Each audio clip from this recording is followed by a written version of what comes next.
Greetings, dear subscribers and casual listeners of my channel. Draco Malfoy, a fan favourite, the object of admiration for millions, the hero of thousands of fanfics.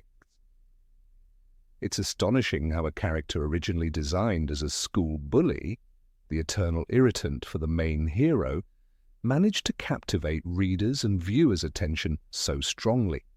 But should we really be surprised? This is the same phenomenon as with Severus Snape, a character Harry initially hated, but who eventually gained depth, development, and even a form of redemption. Draco's path, however, was far more modest than that of the Potions Master. His transformation was not nearly as profound, and in the films he even seems like a different character altogether. And yet there is something unique about him, the charisma of the actor. Tom Felton turned Malfoy into a stylish, refined villain, his sneers, insults, arrogance, all delivered with charm and grace. In the books, Draco is different, less aristocratic, often crude and blunt.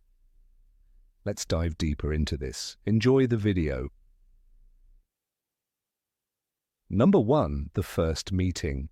Harry and Draco's first encounter in the book didn't happen at Hogwarts, but at Madame Malkin's robe shop. That was where Rowling revealed Malfoy's character, a snobbish boy speaking with disdain about Hagrid and immediately declaring that mudbloods had no place at Hogwarts.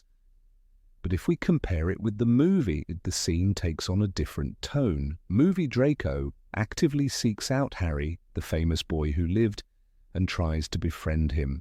In the book, however, he's just chatting with an unfamiliar boy, not knowing who he is. In this sense, book Draco even comes across as more genuine.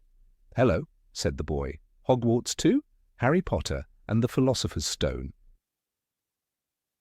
Number 2. The school bully. Insults, provocations, taunts. This was Malfoy's daily routine. His primary targets, Harry, Hermione, and the entire Weasley family. He often mocked Mrs. Weasley's weight. "Tell me, is his mum really that fat, or is it just in the photo?" Harry Potter and the Goblet of Fire. In the books, Draco tormented Neville far more than the films ever showed. We see him as a systematic aggressor. He composed humiliating songs like "Weasley is our king" and never knew when to stop. Not even the memory of Cedric Diggory restrained his poisonous remarks. Naturally, these antics often ended in duels or magical fights, and almost always in Malfoy's humiliating defeat, dragging his cronies down with him. Number 3. The petty tattletale. A petty tattletale, and that's book Draco in a nutshell. He constantly snitched on Harry and his friends, hoping to get them into trouble. One example, Harry's Nimbus 2000. Malfoy instantly reported it to the teachers, hoping Harry would be punished. The result? Harry only grew more famous. "Professor, Potter's been sent a broomstick," Malfoy blurted out, clearly pleased with himself. Harry Potter and the Philosopher's Stone. He also set up duels he never showed up to, having already tipped off Filch. Honour? Never heard of it. And of course, his fun threats after the Norbert the Dragon incident, a week of endless blackmail and intimidation, only to end with Draco himself being punished. Number 4. The dishonest boy.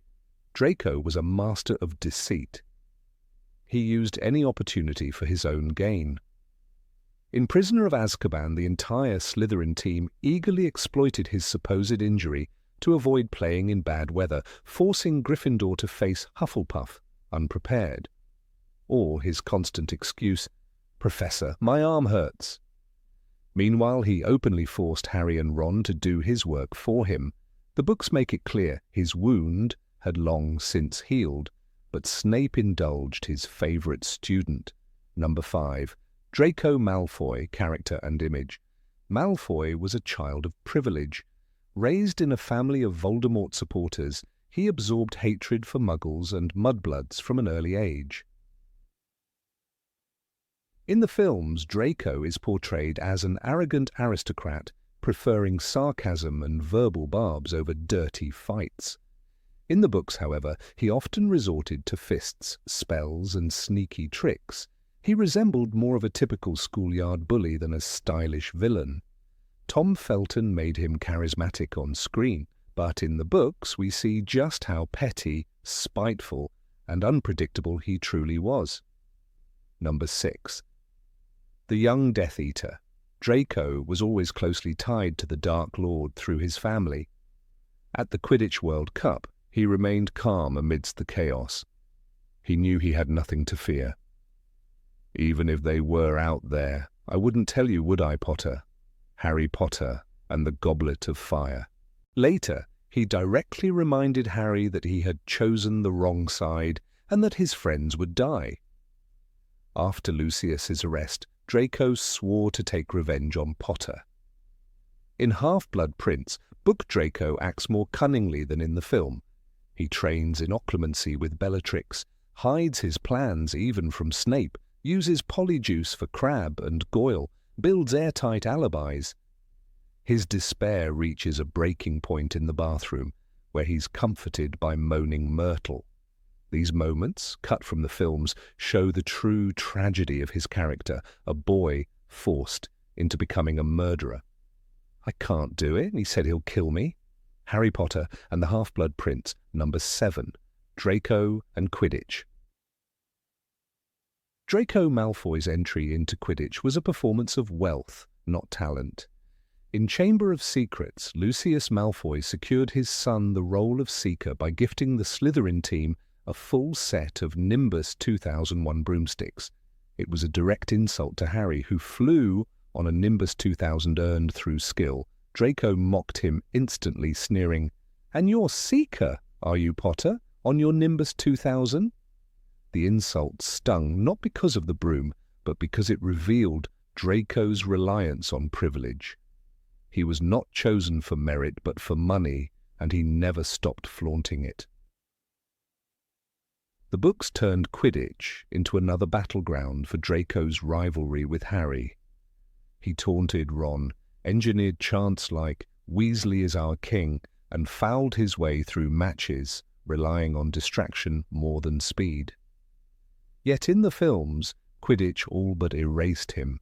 His role shrank to a background presence, the rivalry on the pitch barely acknowledged. Viewers never saw how deeply Quidditch fed Draco's envy, nor how often Harry humiliated him in the air.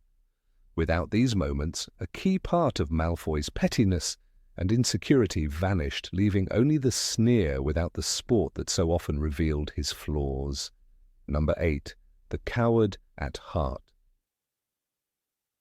Draco Malfoy thrived on words, not courage. He mocked, sneered, and provoked.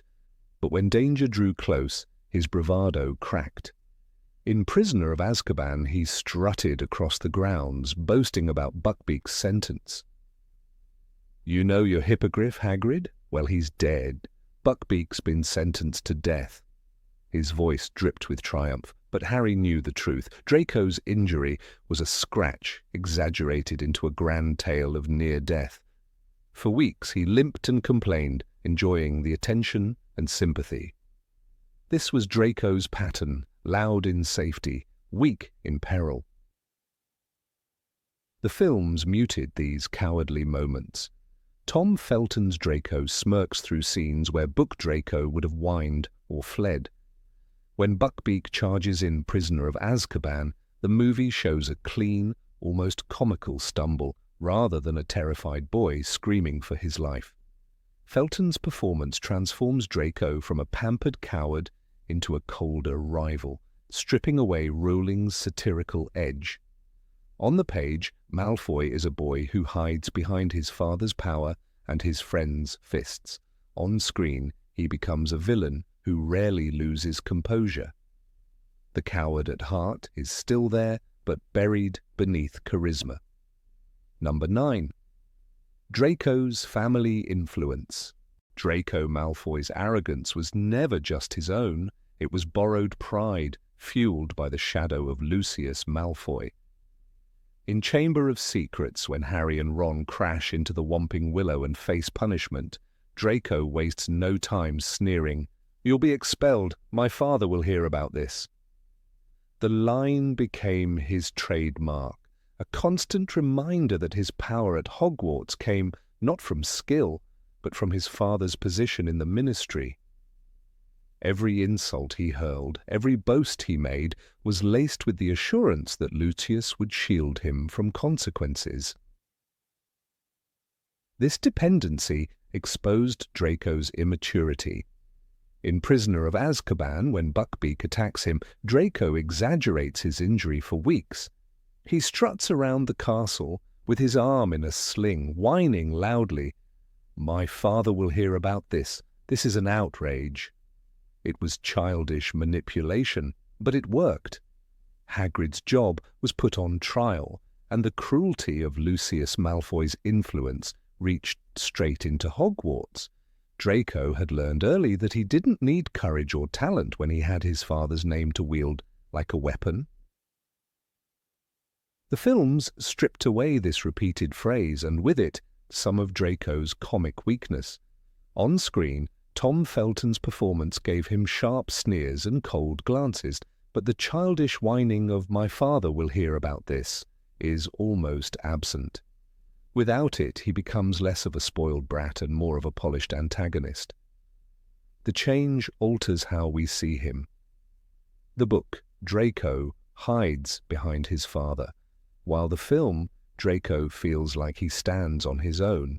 It is a small difference, but it shifts his image from a cowardly boy clinging to power into a young aristocrat who radiates menace. Number 10. The Unwilling Killer. Draco Malfoy's mission to kill Albus Dumbledore was never about glory. It was a punishment disguised as honor, a task meant to crush him. In Half-Blood Prince, Rowling strips away Draco's sneer and reveals the trembling boy beneath. His arrogance fades into fear. He hides in the room of requirement, working endlessly on the vanishing cabinet, shoulders hunched under the weight of Voldemort's expectations. When Harry finally finds him in the bathroom with Moaning Myrtle, the mask breaks. "I can't do it. It won't work. And if I don't do it soon, he said he'll kill me."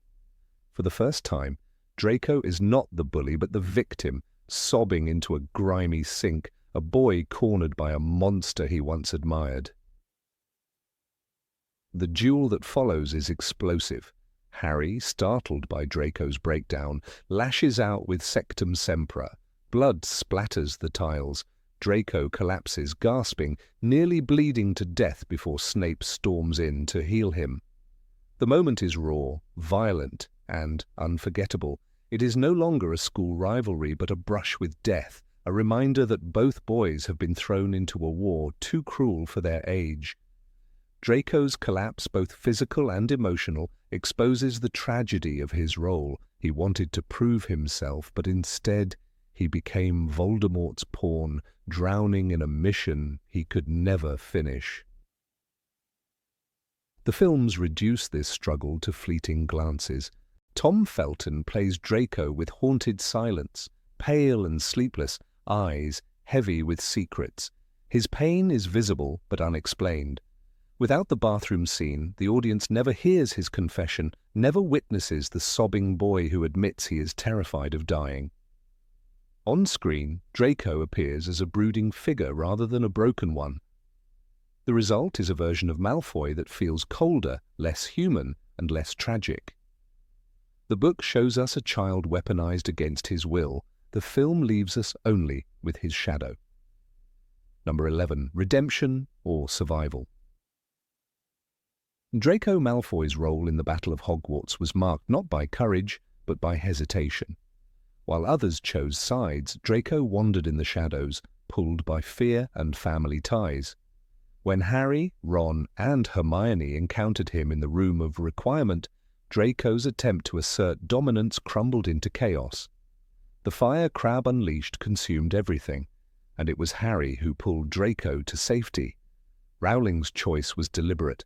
The boy who once boasted of his superiority now owed his life to the one he called enemy. Later, in the Great Hall, Draco stood with his parents. Lucius and Narcissa had abandoned Voldemort not out of bravery, but out of love for their son. Draco said nothing. He didn't raise a wand in defiance, nor did he pledge loyalty to Harry. He simply stayed with his family, pale and silent. That silence was its own kind of confession. He no longer believed in Voldemort's cause, but he lacked the courage to openly fight against it. In Rowling's words, he had become a survivor, not a hero. The films offered a colder resolution. When Voldemort called for supporters, Draco crossed the courtyard to his side. The moment was brief but powerful, making him look like a coward, willing to betray Hogwarts entirely. Yet the book paints something more fragile. Draco does not march to Voldemort out of belief. He is pressured by his parents, trapped in fear, desperate to live. Rowling allows us to see him as a victim of circumstance, a boy caught in a war that demanded choices he was too weak to make. Rowling left the question of redemption open. Did Draco regret his cruelty? Did he ever change? The epilogue shows him on platform 9 3/4, older, quieter, with his own son. In Cursed Child, we learn that he became a devoted father, scarred by the mistakes of his youth, but in the original series, his story ends in ambiguity. He was lowered to the floor after fainting, pale and broken, while others fought to the last breath. Whether he was a coward, a villain, or simply a boy who wanted to survive, Draco Malfoy remains one of the most haunting figures Rowling ever created. Number 12. Draco and Snape. Draco Malfoy found comfort in the shadow of Professor Snape.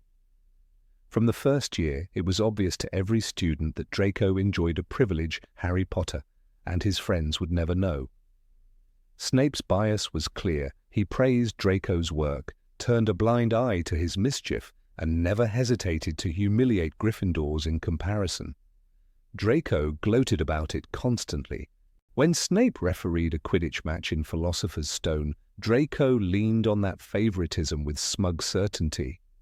He's got no chance against the Slytherin team. Snape will be sure to stop anything Potter tries to do. Malfoy thrived under Snape's protection, feeding his arrogance and sense of superiority.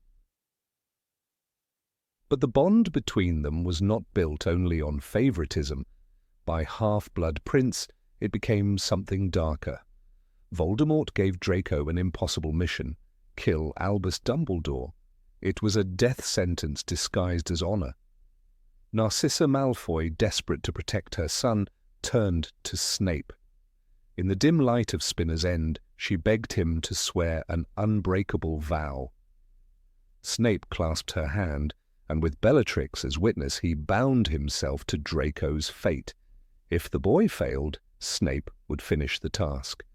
What began as favoritism in a classroom turned into a life-and-death guardianship sealed by magic. Draco never knew the full truth of that vow, but the tension seeped through the pages. Snape watched him closely, intervening at critical moments. In the astronomy tower, when Draco finally cornered Dumbledore, his hand trembled, his wand shook. The boy who had sneered for years could not bring himself to murder. Dumbledore's voice was calm, almost gentle. "Draco, you are not a killer." And then Snape arrived, fulfilling the vow with a curse that shattered the night sky. Draco was spared, but the weight of the act lingered. His survival came not from his own strength, but from Snape's reluctant hand. The films trimmed this complexity to shadows. We see Snape watching Draco, frowning, calculating. We see him strike Dumbledore down. Yet the desperate conversation in Spinner's End, the whispered pressure of an unbreakable vow, the unspoken promise between teacher and student, all are left untouched or barely hinted at. The result is a loss of depth. On the page, Draco and Snape are bound together by fear, duty, and a fragile thread of protection. On the screen, It is reduced to cold glances and silent implication. What could have been one of the richest mentor-protégé stories in the saga is left unfinished. Number 13. Draco versus Hermione. Draco Malfoy's cruelty toward Hermione Granger was never subtle in the books. From the moment he realized her brilliance threatened his pride, he latched onto the ugliest weapon at his disposal, blood prejudice. When he called her a mudblood in Chamber of Secrets, the insult landed with the weight of centuries of hatred. Rowling describes how Hermione burst into tears and Ron, unable to cast a spell properly due to his broken wand, tried to retaliate in her defense. It was a moment that showed not only Draco's malice, but also how deeply these words could wound. The insult did not come out of nowhere. Draco had been raised in a household where blood purity was treated as a sacred truth. But in Hermione he found the perfect target. Brilliant, brave, yet vulnerable because she came from a Muggle family. He mocked her achievements, sneered at her friendships, and turned her identity into a weapon. Later, in Goblet of Fire, he sneered, "I don't want mudbloods contaminating the air," a line that drove home how ingrained his bigotry truly was. Each word was calculated to strip Hermione of her pride. In the films, this thread loses much of its power. The infamous mudblood scene is there, but the aftermath is softened. Hermione quickly recovers, and the audience is not shown how the word lingers, how it becomes a wound she carries through her school years. Tom Felton's performance gives Draco a cool arrogance, but the raw viciousness Rowling wrote is trimmed down. On screen, Draco is more of a rival with sharp lines than a true antagonist with venom in his heart. The absence of this cruelty reshapes the story. In the books, Draco's attacks against Hermione are a constant reminder of the ugliness at the core of the pureblood ideology. They force readers to confront bigotry in its raw form, spoken through the mouth of a spoiled child who believes in his own superiority. Without those moments, film Draco risks being misunderstood. He becomes a stylish bully rather than a boy who carried forward the prejudices of an entire dark tradition. Hermione's strength shines brighter in the books because of what she had to endure at his hands. Number 14. Draco and the Inquisitorial Squad. Draco Malfoy's time in Harry Potter and the Order of the Phoenix is a window into how power, even in the smallest and most artificial doses, can completely transform a young wizard. In J.K. Rowling's book, The Arrival of Dolores Umbridge as High Inquisitor at Hogwarts, opened a door for Draco that had previously only been hinted at, the chance to wield real authority over his peers. No longer confined to snide remarks and schoolyard taunts, Draco was suddenly given license to patrol corridors, dock points, and punish those he already despised.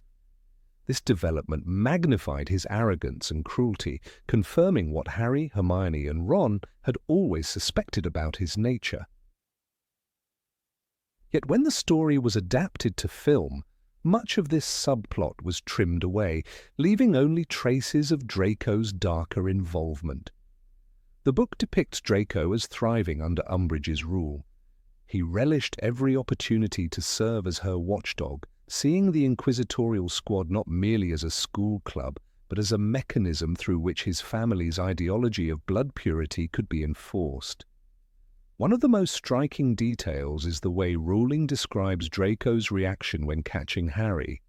The text reads, "Malfoy's eyes glittered with triumph as he grasped Harry's arm. 'Caught you, Potter!' This is not simply a boy pulling a prank, it is the joy of a child intoxicated by sanctioned cruelty. That glittering triumph is the essence of Draco's book persona, a moment that the films never fully embraced. Rowling designed the Inquisitorial Squad to mirror real systems of petty tyranny. These students, handpicked by Umbridge, could dock points, a power usually reserved for teachers and prefects. Draco, along with Crabbe, Goyle, Pansy Parkinson, and a handful of others, suddenly stood as the judge and jury of their fellow classmates. For a character whose family prided itself on social dominance, this was an intoxicating chance to play dictator within the walls of Hogwarts. Every sneer and every abuse of authority painted a vivid picture of Draco as the embodiment of Umbridge's oppressive ideology. It was not simply about detentions or punishment. It was about enjoying the humiliation of others under the guise of rules. In the films, however, Draco's role within this structure is minimized. Instead of seeing him patrol corridors or gleefully deduct points, the audience receives only fleeting glimpses of him at Umbridge's side. The movies emphasize Umbridge herself, a wise cinematic choice given her magnetic menace, but it inadvertently diluted the image of Draco as an active enforcer. In stripping away his role in the squad, the films softened the edges of his cruelty, presenting him as a privileged antagonist, but not as the dangerous little tyrant ruling created. This editorial decision may have made Draco more sympathetic to viewers later on, but it also deprived the story of a rich layer of tension during the height of Umbridge's reign. Draco's participation in the inquisitorial squad is also a symbolic moment in his character arc. For the first 4 books, he was limited to petty rivalries, insults, and the occasional scuffle on the Quidditch pitch. With the squad, he was granted the full force of institutional backing. This was no longer a child lashing out at classmates, but a sanctioned oppressor, officially recognized and rewarded by the system. The scene where he and his friends corner Dumbledore's army in the Room of Requirement underscores the danger of this arrangement. Draco was not working in the shadows. He was standing shoulder to shoulder with authority, wielding it against those who dared resist. This formalization of his cruelty marked a darker shift in his development, one that the films all but erased. By cutting down this subplot, the films robbed audiences of a powerful parallel. In the book, Draco embodies the cruelty that festers when ordinary people are given unchecked power under unjust systems. He was not alone in his delight, but his prominent position made him the face of Umbridge's school-wide crackdown.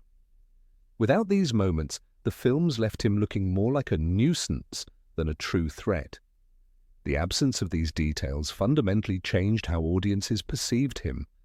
While readers saw a boy ready to exploit any chance to dominate others, viewers saw a rival with flashes of nastiness, but also hints of humanity that could be salvaged.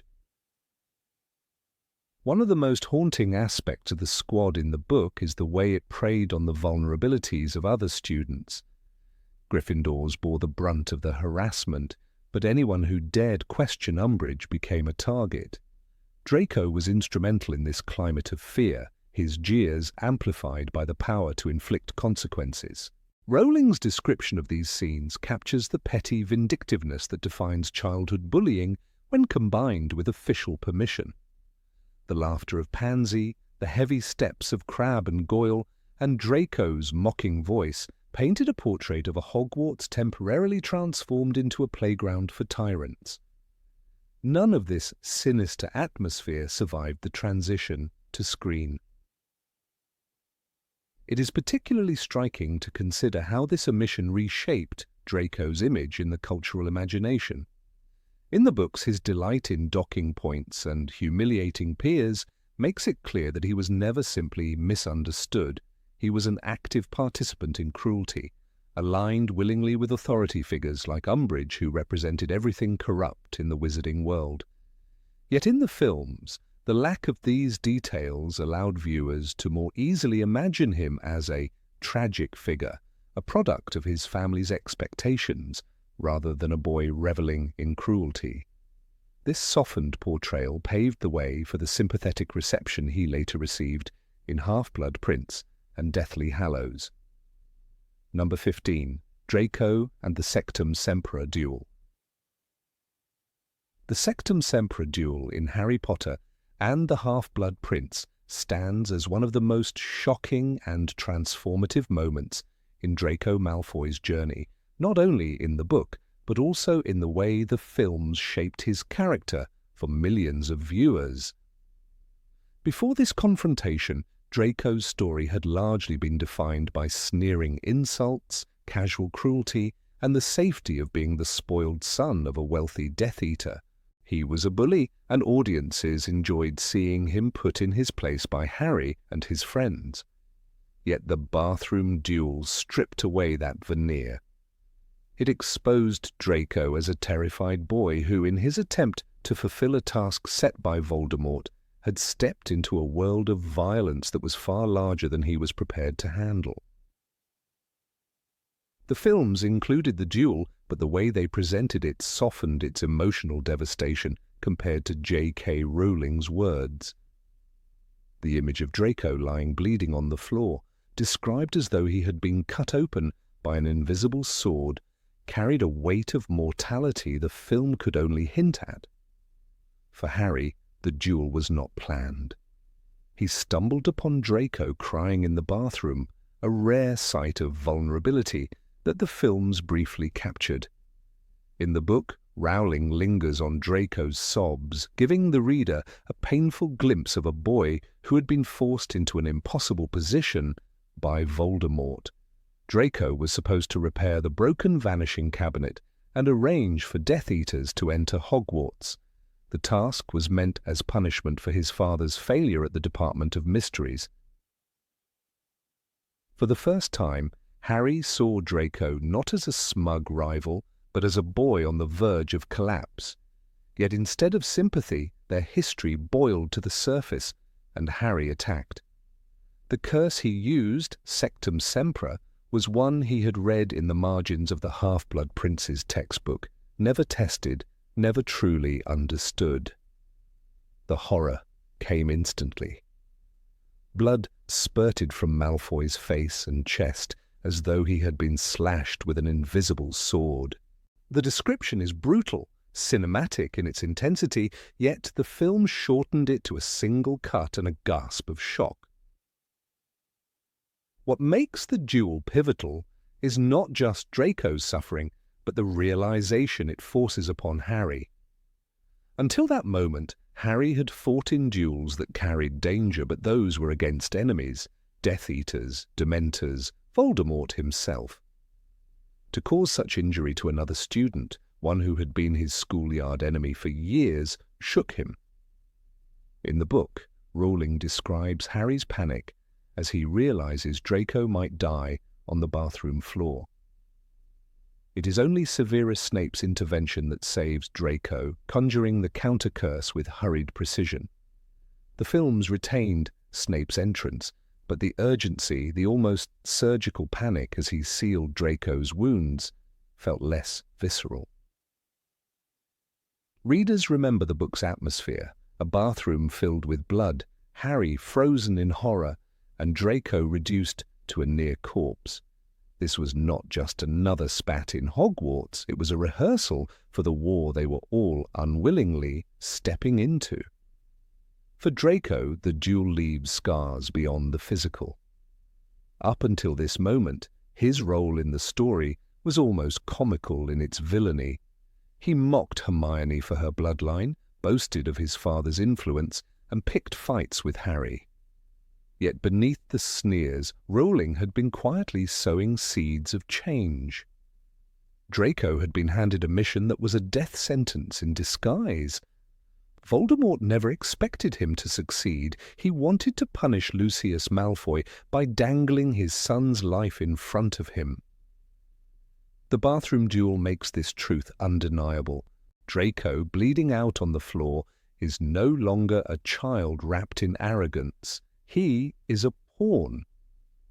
The films did portray Tom Felton's Draco with more depth in Half-Blood Prince, showing him breaking down in solitude, but the bathroom scene lacked the chilling finality of Rowling's prose, where Draco's near death painted him as a tragic figure trapped in forces far beyond him. Number 16, Draco's Silence at the End, Draco Malfoy's silence at the end of the Battle of Hogwarts in the books is one of the most defining aspects of his character. J.K. Rowling does not let him deliver any grand speech or declaration. Instead, his arc concludes with hesitation, with quiet movements, with a lack of defiance and a lack of loyalty. It is telling that Rowling chose not to make him bold. When Narcissa calls to him, when Lucius extends his hand, Draco obeys, but he does not proclaim himself Voldemort's servant. He does not renounce Hogwarts. He does not step forward with conviction. The silence is the statement. It is the heavy air that surrounds him, the absence of action louder than words. The tension is all in the hesitation. He is not a hero, nor is he a complete villain. He is a frightened boy pulled by his parents' demands and his own fear of survival. That silence is the truest reflection of who he became. In the book version of that moment, the passage is concise but charged with meaning. Rowling writes, "Draco, Draco, come here." Narcissa's voice was urgent, desperate. Slowly, Draco moved toward his parents, eyes darting nervously between the Dark Lord and the fallen students. There is no speech, no choice announced before the world. Draco simply walks to his mother, almost as if pulled by a string. He is passive. He reacts, but he does not act. For a character built on arrogance in the earlier books, swaggering through corridors, mocking Harry, and boasting of his family's influence, this retreat into silence shows just how broken the war has left him. He no longer has the strength to live up to the bravado he once paraded. Contrast that with the film version. In Harry Potter and the Deathly Hallows Part 2, the directors give Draco a different ending. Instead of quietly moving toward his parents, he crosses the courtyard, steps away from Hogwarts, and approaches Voldemort directly. The camera lingers on his face as he makes this movement. He does not just answer his mother's plea, he visibly joins Voldemort. That visual choice alters the way the audience interprets his arc. It makes Draco appear as though he has betrayed the school, betrayed the students who stood against Voldemort. He looks as if he is aligning with the Dark Lord, making a conscious choice to be part of that camp. This is not a small shift. It reframes Draco as darker than he was written. In the book, the key to his character is that he cannot make decisions. He cannot kill Dumbledore. He cannot stand firm with Voldemort. He cannot stand firm with Harry. He floats between choices carried by pressure and fear. The movie, however, shows him walking to Voldemort in front of everyone, which turns hesitation into action. It makes him complicit. Even if the film does not give him dialogue in that moment, the staging alone tells the audience he has chosen Voldemort. It changes how viewers feel about his redemption, or lack of one. To understand why this matters, one must look back at Draco's earlier arc in the books. In Harry Potter and the Half-Blood Prince, Draco is assigned by Voldemort to kill Dumbledore. Rowling paints him as trapped, terrified, and unwilling. In the climactic tower scene, when Draco confronts Dumbledore, he shakes, his wand slips, and he admits, "He'll kill me, he'll kill my family." His entire story there is about weakness and coercion. He is not ruthless, he is cornered. Snape takes over because Draco cannot finish the act. This moment defines Draco as someone incapable of true cruelty. He may sneer, insult, and boast, but he is not a killer. The book ending of the Battle of Hogwarts is consistent with that, silent, reluctant, and submissive. The film's decision, however, creates dissonance. When Draco walks toward Voldemort, audiences see an image of him siding with the enemy by choice. The film leaves less space for ambiguity. The tension of his silence is gone, replaced by movement. The act of crossing that space is cinematic language for betrayal. It places him firmly on Voldemort's side, at least in that instant. That is why so many viewers who never read the books came away believing Draco was a traitor who returned to Voldemort when offered the chance. They missed the nuance of the character because the films erased the hesitation and replaced it with what looks like decision. The silence of Book Draco is one of Rowling's most subtle touches. It is in line with the way he has been written from the start. A boy who acts tough when safe, but folds under real danger. At 11, he struts through Diagon Alley, mocking Hagrid and Ron. At 15, he smirks when Umbridge gives him power. Yet at 16, faced with the task of killing a headmaster, he is paralyzed. At 17, confronted with choosing Voldemort or Hogwarts, he cannot speak.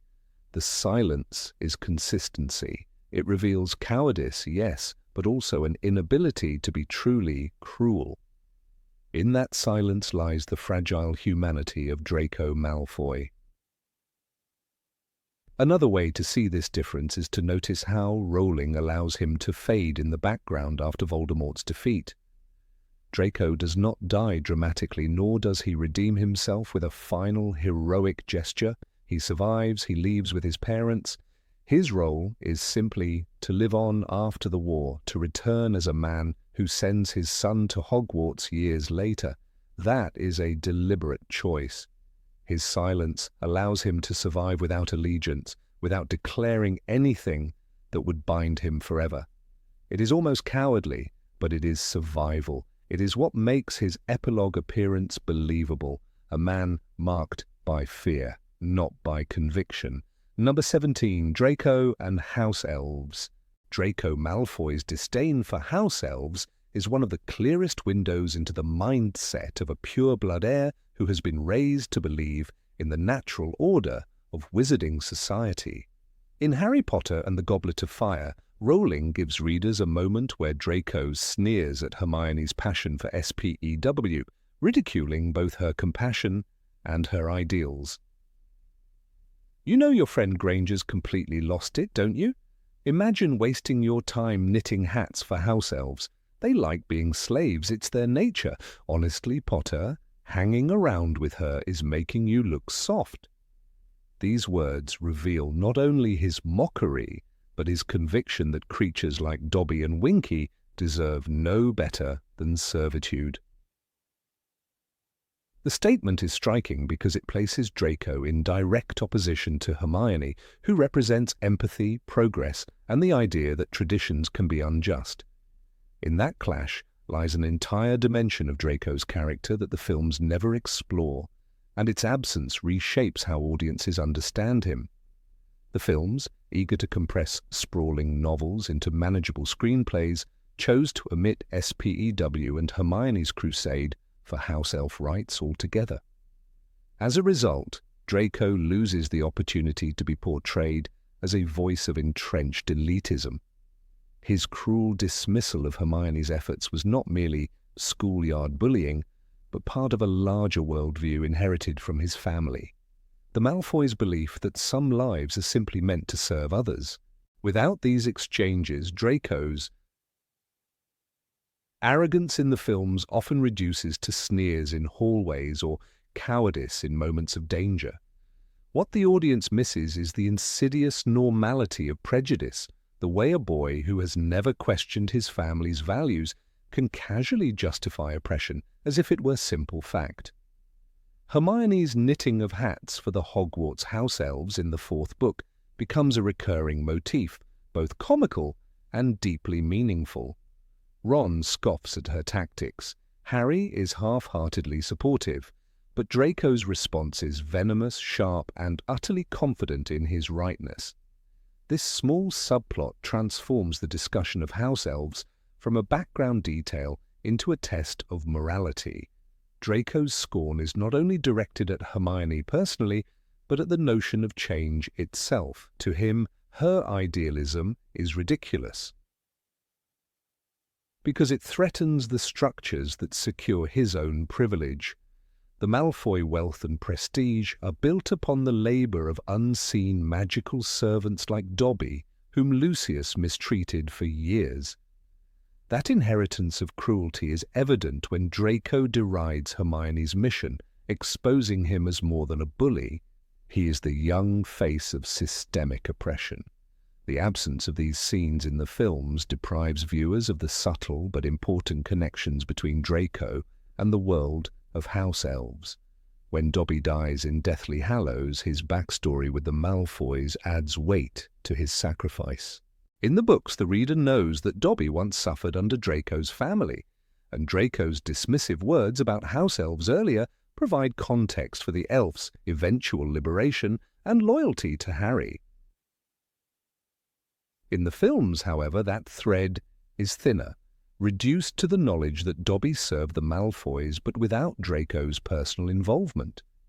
Thus, Draco's character appears less implicated in the structures of cruelty that Hermione so passionately resists, and his eventual moments of hesitation in Half-Blood Prince and Deathly Hallows seem less of a contrast against earlier arrogance.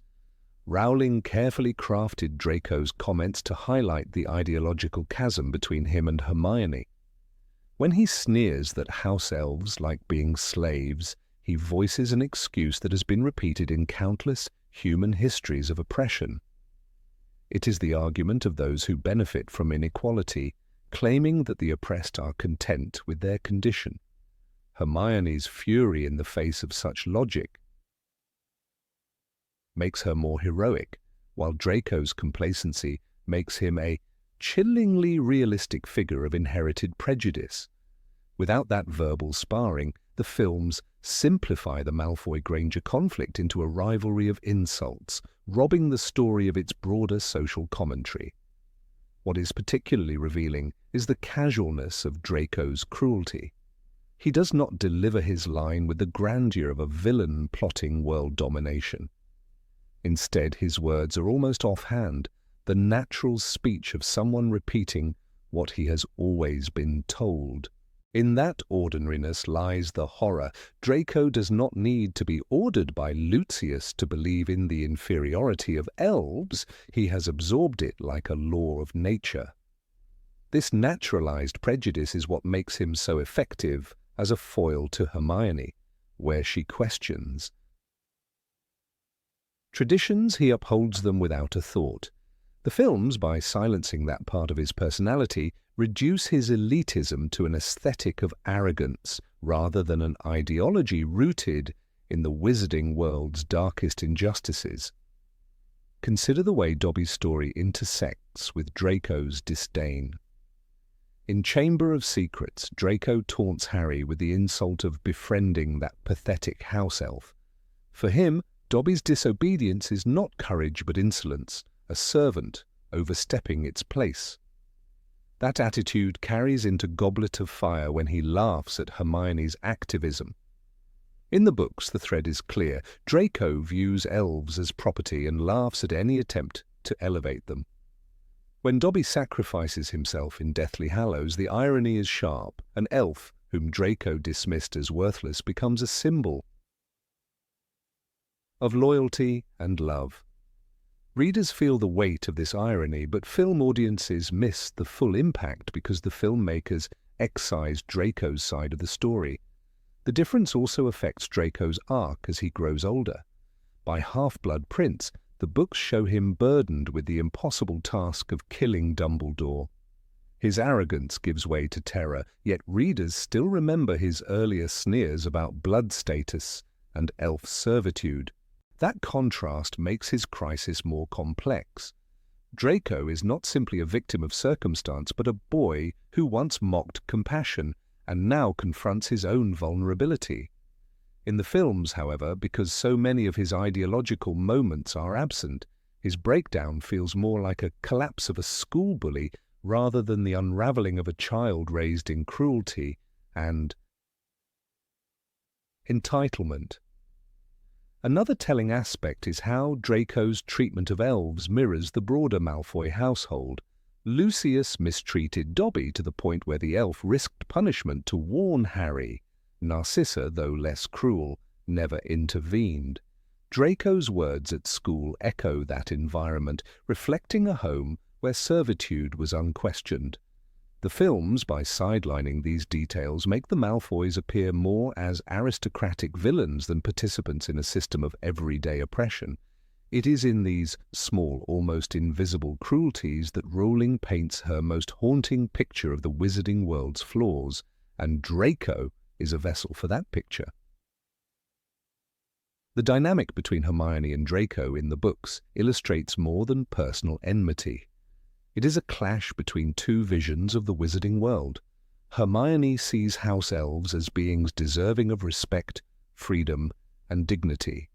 Draco sees them as tools, content in bondage. Their quarrels in the corridors of Hogwarts carry the echoes of real-world debates about slavery, class, and rights. This ideological battle deepens the reader's understanding of both characters. Hermione's courage is not only about fighting Death Eaters, but about defending those too silenced to fight for themselves. Draco's cruelty is not only about mocking Harry, but about mocking the very possibility of justice. Without these scenes, the films flatten their relationship into banter without stakes. Draco's line in Goblet of Fire is also notable because it highlights how he uses Harry as his audience. He does not merely insult Hermione to her face, he warns Harry that associating with her makes him look soft. This tactic reveals Draco's insecurity. By framing compassion as weakness, he seeks to isolate Harry and reinforce the hierarchy of Slytherin values. That manipulation adds layers to Draco's character, exposing him as not just cruel, but strategic. In the films, these manipulations are diluted, leaving him more as a stock antagonist than a boy who understands how to weaponize prejudice socially. The cultural resonance of Draco's comments extends beyond the fictional world. Rowling mirrors arguments historically used to justify systems of slavery. The claim that the enslaved enjoy servitude is one of the oldest defenses of oppression. By placing those words in Draco's mouth, she does not merely craft a schoolyard taunt. She ties her fantasy world to the darkest echoes of history. Hermione's defiance, then, becomes more than a subplot. It becomes a symbolic rejection of those excuses. The films, stripped of this layer, lose the chance to connect Draco's arrogance with real-world echoes of systemic cruelty. The deeper tragedy of the film's omission is that it leaves Draco less culpable. By not showing his mocking of SPEW, audiences may sympathize more easily with him in his later struggles.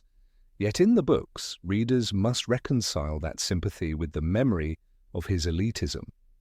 This tension makes him a richer, more conflicted figure.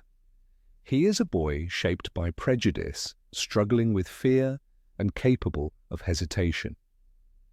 The films tilt the balance toward pity, presenting Draco almost as a victim of circumstance without confronting the ideology he once championed.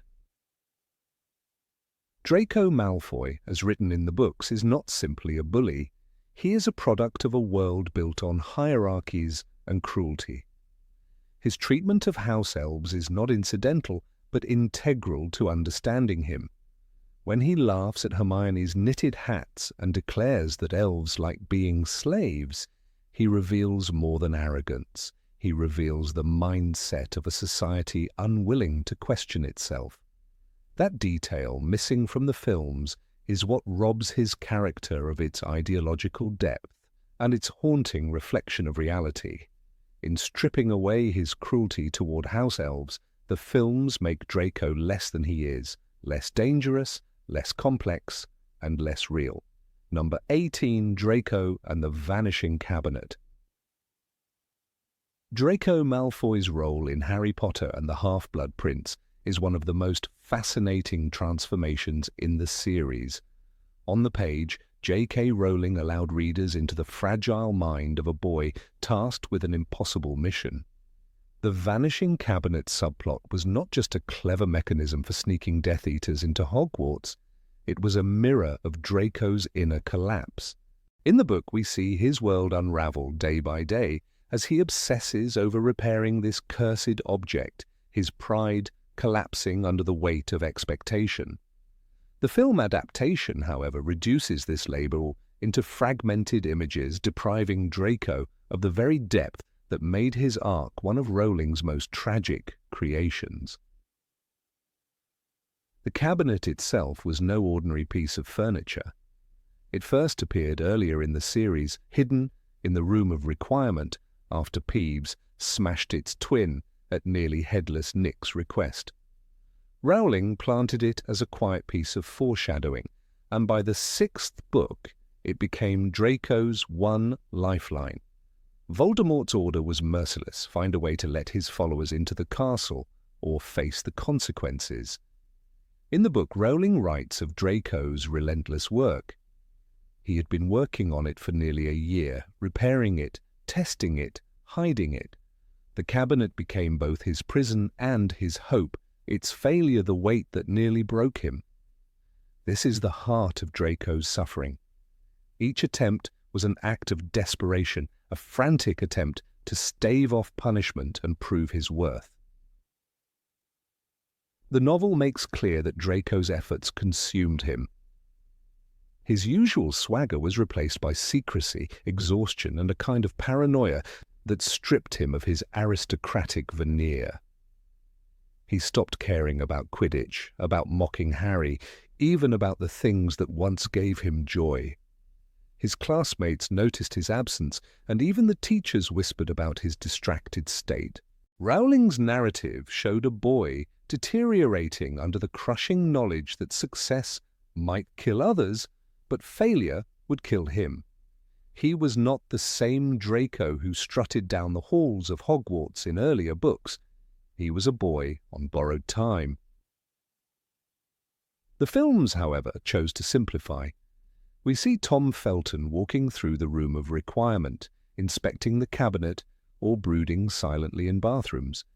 The camera lingers on his expressions, but the physicality of his work, repairing, testing, experimenting, is glossed over in montage. To the casual moviegoer, the cabinet is nothing more than a prop to serve the story. To the book reader, it is Draco's entire existence in that year, the anchor of his arc. The absence of that narrative depth in the film robs us of seeing Draco's obsessive process, which was vital for understanding his eventual collapse. One of the most heartbreaking parts of the book is how Draco tested the cabinet. He would place objects inside only for them to emerge shattered or mutilated. Rowling describes how he even sent a bird through only to find it dead on the other side. This detail matters because it shows the toll on his conscience. Each failure was not just mechanical, it was symbolic of his own broken state. When the bird died, so too did part of Draco's hope. The film skips over this test, reducing the cabinet's repair to shadowy scenes without consequence. Without this, viewers lose the sense of Draco's mounting dread, the way each failure felt like a nail in his own coffin. In the book, Harry Potter himself notices Draco's decline. He follows him, spies on him, and reports to Dumbledore about his suspicions. What Harry sees is not a confident rival, but a trembling figure, pale and gaunt, who spends his nights pacing and his days avoiding eye contact. The vanishing cabinet becomes the silent companion to his misery, and Rowling writes it as if the object itself feeds on his despair. Every time he fails, it is as though the cabinet mocks him, whispering that Voldemort is waiting. The Harry of the films notices something, yes, but the audience is never given the same intimate access to Draco's suffering. There is a pivotal moment in the book when Draco nearly collapses under the weight of his mission. In Moaning Myrtle's bathroom, his emotions burst through in a torrent of rage and despair. He smashes the sink, he cries openly, and he admits his fear of dying if he fails. The cabinet is the shadow behind that scene, the symbol of all his sleepless nights. The film includes the bathroom encounter, but without the rich context of the cabinet subplot, Draco's tears seem disconnected, almost melodramatic. The missing thread is the cabinet's constant presence in his life, the endless nights of failed attempts that broke him down to that moment. Tom Felton's performance deserves credit. He brought a raw vulnerability to Draco that the films rarely allowed before. His silent expressions, tightened jaw, haunted eyes, clenched fists, were powerful in their own right. Yet performance alone could not substitute for Rowling's prose, which detailed every painstaking step of Draco's repair attempts. In the book, the vanishing cabinet is an ordeal. In the film, it is an afterthought. The result is that Draco's tragedy is softened, his desperation reduced to brooding silence instead of active, grinding torment. The book also shows Draco's isolation. He could not confide in Crabbe or Goyle, who were too dim to understand the magnitude of his burden. He certainly could not tell Pansy Parkinson, whose loyalty might have crumbled under pressure. So he carried it alone. His shoulders sagged, his confidence vanished, and the cabinet became his only confidant. Readers felt the claustrophobia of that loneliness. In the film, this isolation is hinted at but never shown with the same gravity. We see him alone, yes, but we are not shown why he has no one left to turn to. The most chilling part of this arc is the way Voldemort loomed over Draco's every action, though the Dark Lord rarely appeared directly. Narcissa Malfoy's desperate plea in Snape's home, Bellatrix Lestrange's mocking laughter, and the constant fear of punishment created an atmosphere of terror around Draco's mission. The cabinet was not just a task, it was a death sentence hanging over him. Every bolt he tightened, every hinge he tested, was another gamble with Voldemort's wrath. This oppressive dread permeates the book, yet the film fails to capture that suffocating presence. Without it, Draco's arc feels less like a tragedy and more like a subplot. Even the climax of the cabinet subplot is diminished in the movie. When the Death Eaters finally emerge from it, it happens suddenly with little payoff. In the book, readers understand that this moment is the culmination of nearly a year of Draco's agony. His success is hollow. It delivers the Death Eaters but damns his own soul. That subtlety is lost in the film, which treats the cabinet as a tool rather than the symbol of Draco's torment. It robs the audience of the cruel irony. Draco succeeded in repairing the cabinet, but in doing so, he destroyed himself. Rowling's decision to frame Draco's task through the vanishing cabinet was deliberate. It stripped him of the luxury of being a mere schoolyard bully and thrust him into the role of a tragic figure. It forced readers to confront the humanity of a boy born into a family of darkness. The endless tinkering, the dead bird, the sleepless nights, all of it gave readers a window into the slow erosion of a child's spirit. The film adaptation, by contrast, left this erosion implied, never explicit, and in doing so it weakened the audience's ability to sympathize with Draco's plight. What the book achieves, and the film neglects, is the sense that Draco is trapped in his own prison. The cabinet is a perfect metaphor, a hollow object, broken and nearly impossible to fix, just like Draco himself. He pours his soul into repairing it, yet every failure reminds him of his own inadequacy. When it finally works, he has achieved the impossible, but at a cost so high that he cannot even enjoy his victory. The film's omission of this psychological mirror means viewers never grasp the full extent of Draco's suffering. It is a story of triumph twisted into tragedy, and the loss of that detail diminishes one of the series' most compelling arcs. Draco Malfoy's journey in Half-Blood Prince should have been remembered as the series' quiet tragedy. The vanishing cabinet was more than a magical object. It was the crucible in which his childhood was burned away. Rowling gave readers a painstaking, heartbreaking account of his decline, but the film adaptation traded that nuance for simplicity. The cabinet appears, it works, and then it is forgotten. What is lost is the boy behind it, the Draco who cried in Myrtle's bathroom, who risked everything with each failed attempt, and who bore the impossible weight of Voldemort's command. That boy lived in the pages of the book, but on screen he nearly vanished alongside the cabinet itself. Number 19. Draco and Neville. Draco Malfoy's interactions with Neville Longbottom in the books were not simply throwaway insults or background noise. They were deliberate acts of cruelty that shaped how readers understood both characters. Neville, the boy who seemed destined for mediocrity, was often cast as the target of Draco's sharp tongue and casual mockery. This bullying, subtle or overt, built a contrast that made Neville's eventual transformation into a hero all the more striking. In the films, however, much of this vital dynamic disappears. The cinematic Draco still sneers and glares, but his specific vendetta against Neville fades, leaving a gap in the emotional development of both characters. What is lost is not just a few lines of dialogue, but a carefully crafted literary relationship that defined two opposing journeys. The moment with the Remembrall in Harry Potter and the Philosopher's Stone is one of the clearest illustrations. Neville receives the small glass sphere from his grandmother, only to have Draco snatch it away and toss it into the air.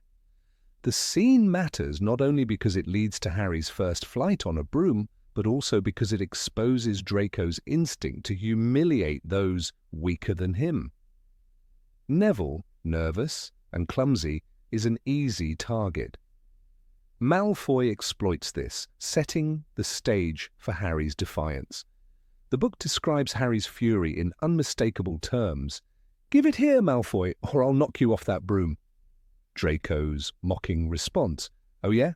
Catch it." "If you can, then," makes it clear that his actions were less about the toy and more about asserting dominance. In the film adaptation, the sequence remains, but the emotional weight is shifted toward Harry's bravery rather than Neville's vulnerability. Neville becomes almost invisible in the exchange, stripped of the deeper significance that Rowling gave him. Throughout the books, Draco's relationship with Neville functions as a mirror to Neville's growth. In the early years, Malfoy takes pleasure in Neville's fear, his clumsiness, and his tendency to forget spells. Whether in Potions, where Draco laughs at Neville's mistakes, or in Defense Against the Dark Arts, where Neville's failures earn him ridicule, Draco consistently reinforces Neville's sense of inadequacy. In Harry Potter and The Chamber of Secrets, when Neville's forgetfulness causes him embarrassment, Draco is quick to seize the moment and mock him. These interactions build a long pattern of antagonism. Yet in the films, Neville's struggles are often presented as comic relief, detached from Draco's cruelty. The viewer laughs at Neville's clumsiness, but they are not invited to see the pain of being constantly singled out by a peer like Malfoy. The absence of this bullying in the films weakens the narrative of Neville's eventual courage. By the time we reach Harry Potter and the Deathly Hallows, Neville has grown into a leader. He stands against Voldemort, slays Nagini, and rallies his peers when others falter. In the books, this victory is sharpened by memory. Neville, once the boy mocked for forgetting his password, now refuses to cower. Draco, who once held power through scorn and cruelty, is revealed to be cowardly and hesitant. The contrast is one of the most satisfying reversals in the series.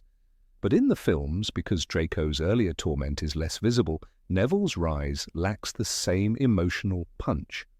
The viewer admires him, but the sense of vindication, the triumph over a bully, is diluted.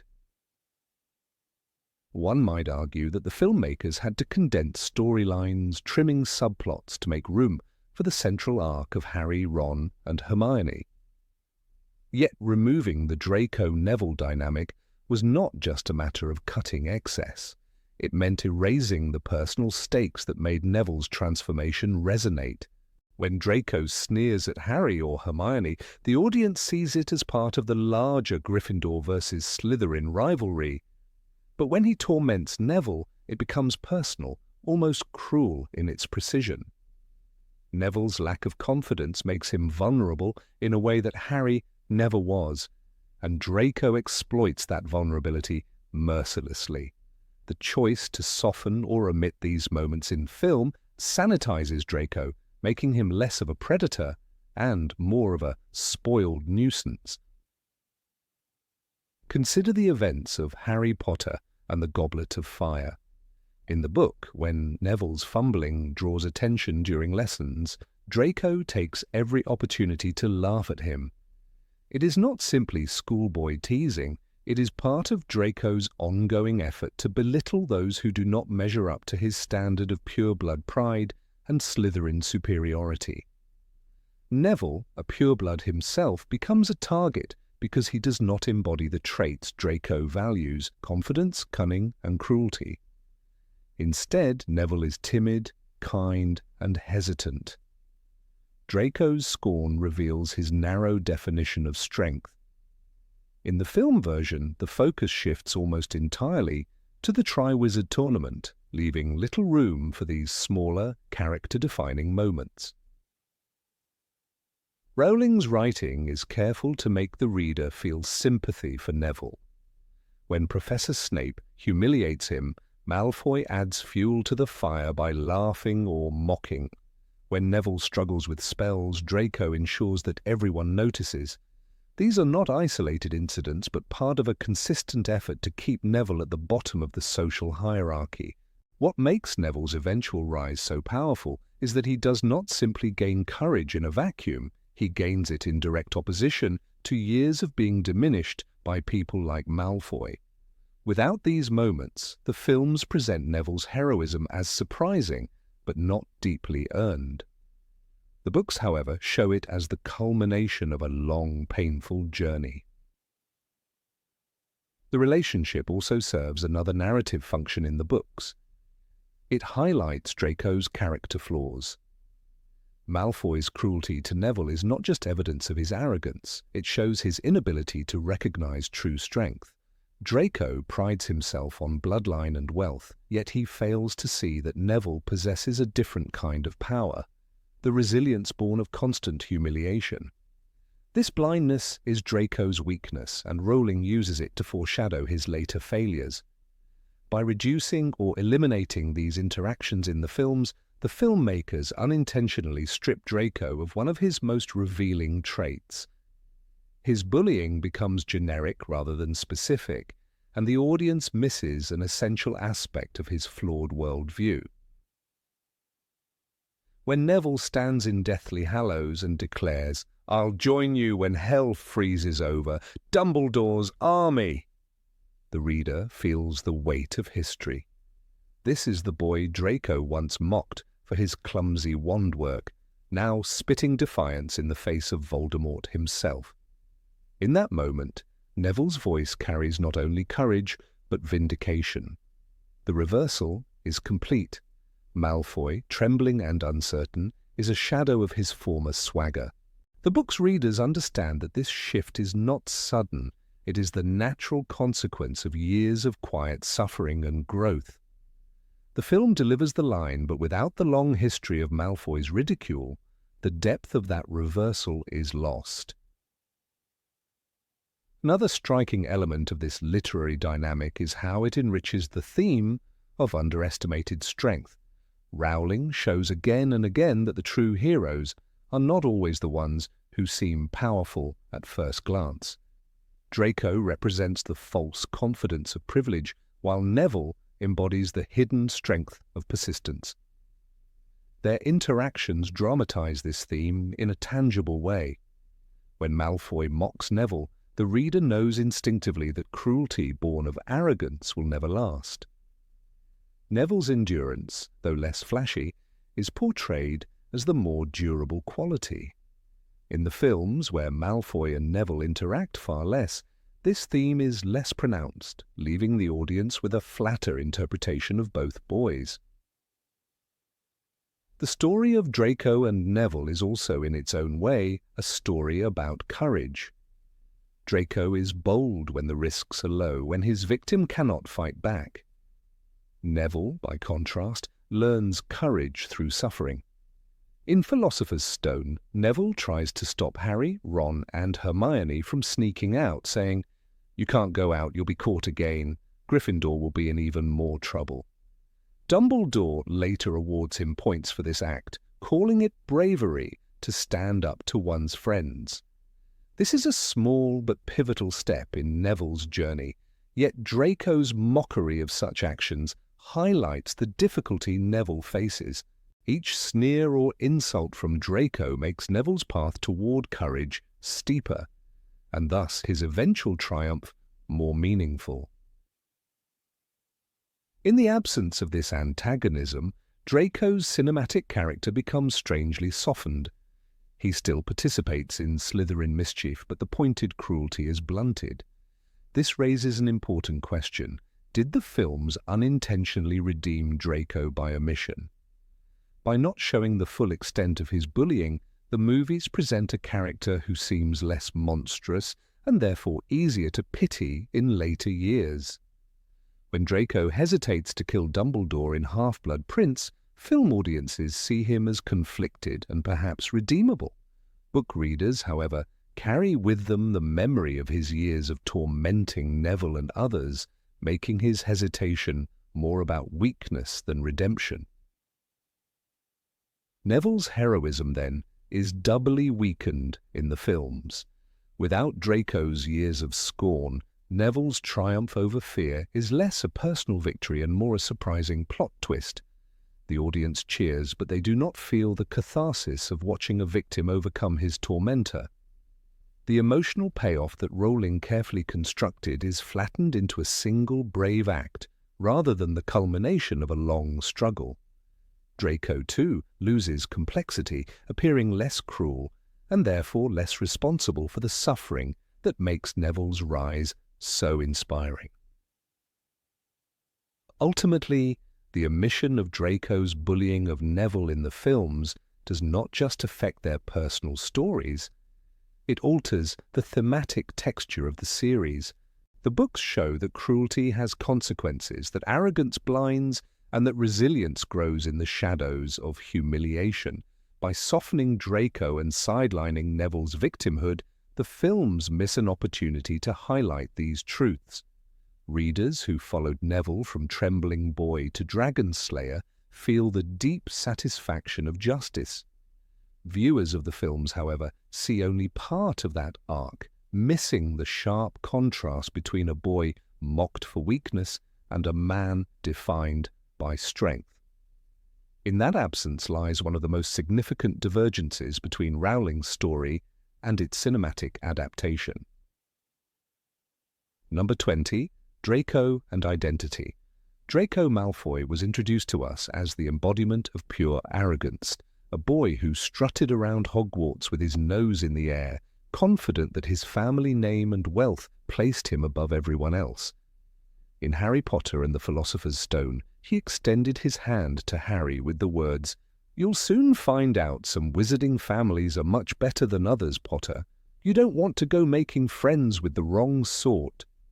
That single moment set the tone for Draco's identity, a boy raised to believe that status and blood determined worth.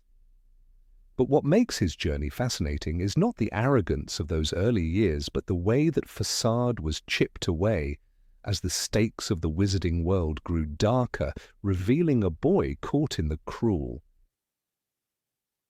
grip of expectations he could not escape. The core of Draco's character lies in this struggle between the role he was born into and the person he might have become if he had been allowed to choose.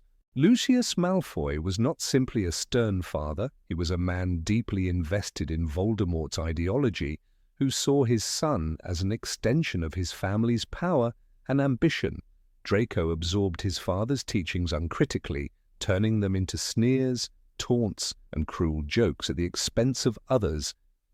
Yet from the very start, Rowling plants seeds of his insecurity.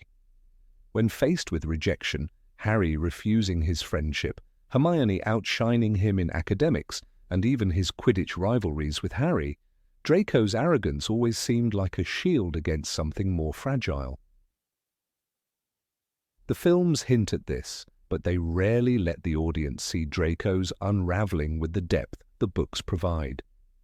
For instance, in Harry Potter and the Chamber of Secrets, his hatred of Muggle-borns is delivered with venom, but it plays more as a plot device than as a window into his inherited prejudice. In the book, however, his glee at the prospect of mudbloods being attacked is unsettling, because the reader senses that Draco is parroting his father's views without fully grasping the violence they entail. The performance by Tom Felton shows arrogance, but the internal conflict remains buried beneath the surface. It is in Harry Potter and the Half-Blood Prince that Draco's identity crisis reaches its breaking point. Tasked with assassinating Albus Dumbledore, Draco is no longer a child hurling insults across the Great Hall. He is a boy thrust into the terrifying role of executioner, his life and the lives of his family hanging in the balance. In the book, Rowling gives us haunting access to his despair. "No one can help me," Draco confesses in the bathroom scene, his entire body shaking as he tells moaning Myrtle, "I can't do it. I can't. And if I don't, he'll kill me." It is one of the most revealing moments in the series because the arrogance is stripped away, leaving only fear and hopelessness.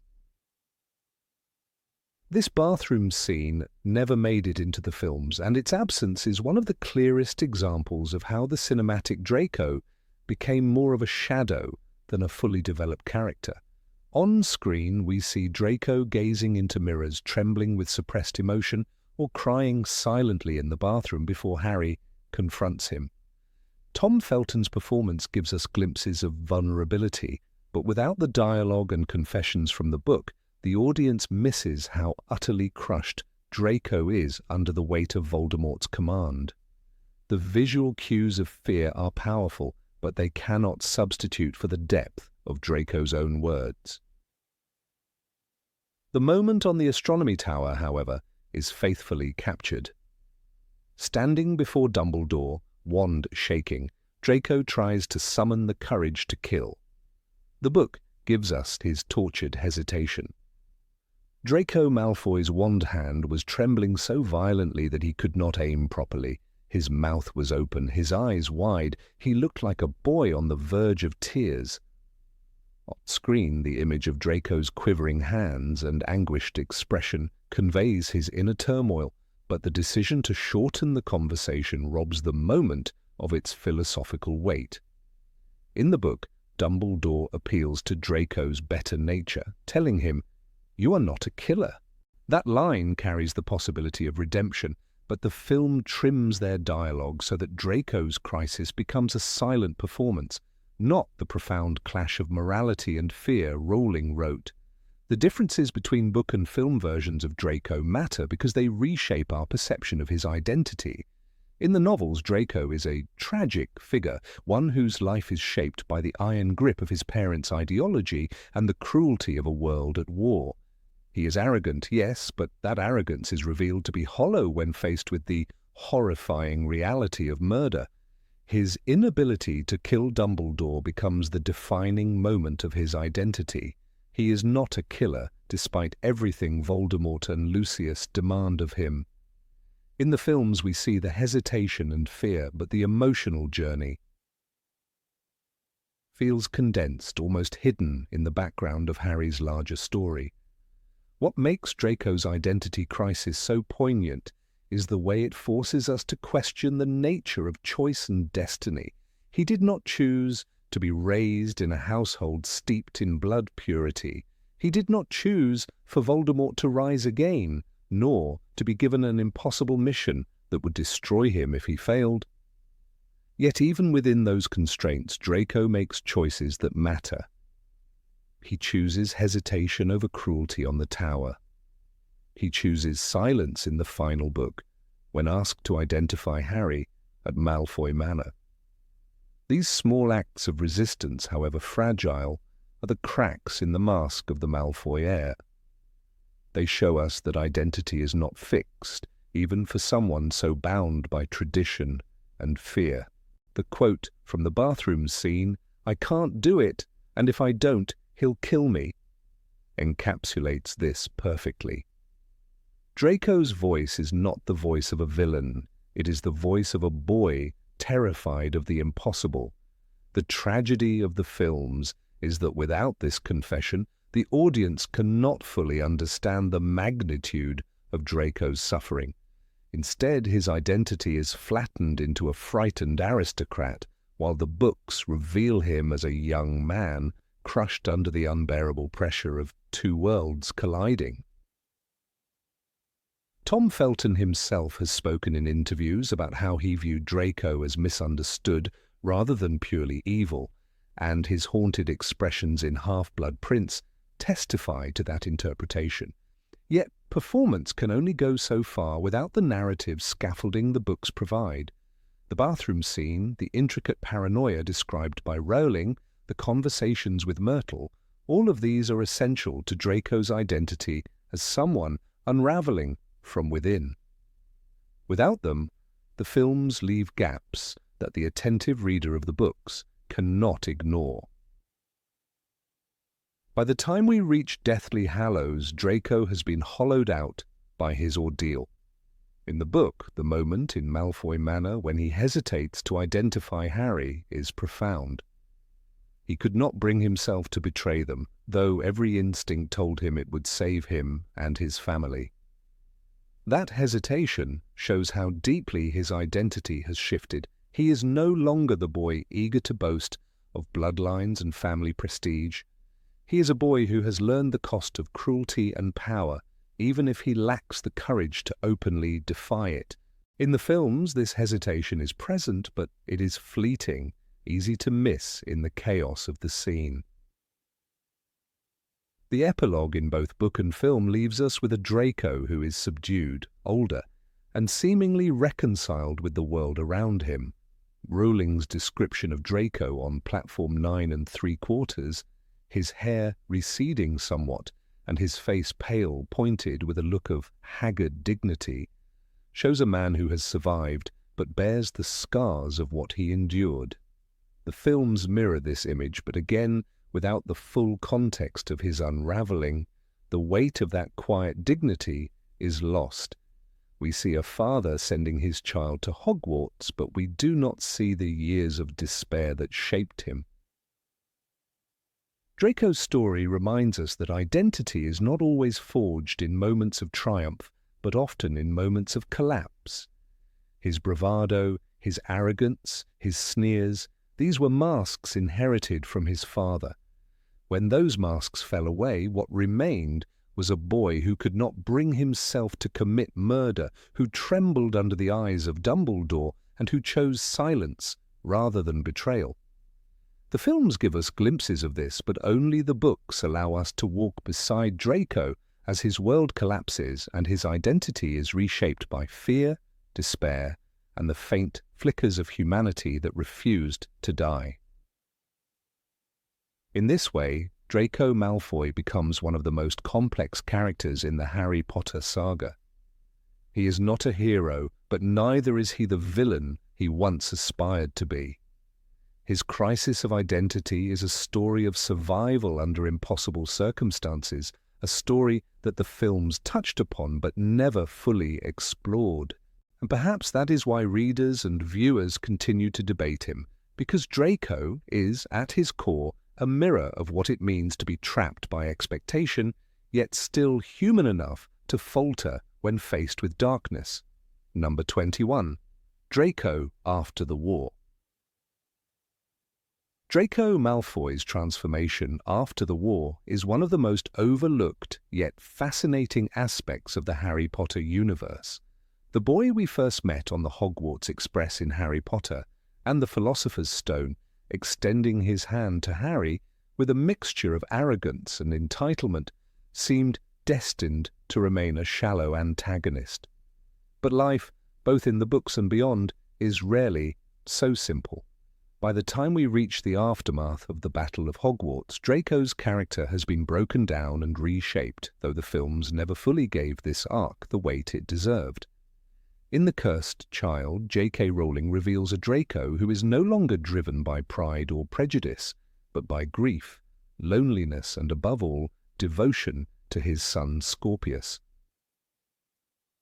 This Draco is not the boy who mocked Hermione's bloodline or sneered at Ron's poverty. He is a man whose life has been hollowed by loss and who finally understands what truly matters.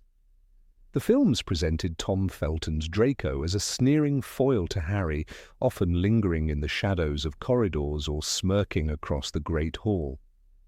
While his screen presence was memorable, especially in moments like his terrified reluctance to kill Dumbledore in Half-Blood Prince, cinema compressed his journey. The final film, Deathly Hallows Part 2, showed him hesitating on the battlefield, caught between his family's safety and the battle raging around him. Yet after Voldemort's defeat, the camera simply panned away, leaving him as a silent figure at the edge of the story. Readers of The Cursed Child, however, received the continuation that the films denied, a Draco who grows into an entirely different man, shaped not by his ambition, but by his losses. Astoria, Greengrass's presence is central to this transformation. Though she is barely mentioned in the main series, The Cursed Child presents her as Draco's wife and Scorpius's mother, a gentle figure plagued by frailty. Her death is not just a personal tragedy, but the event that finally cracks the shell of arrogance Draco had carried since his youth.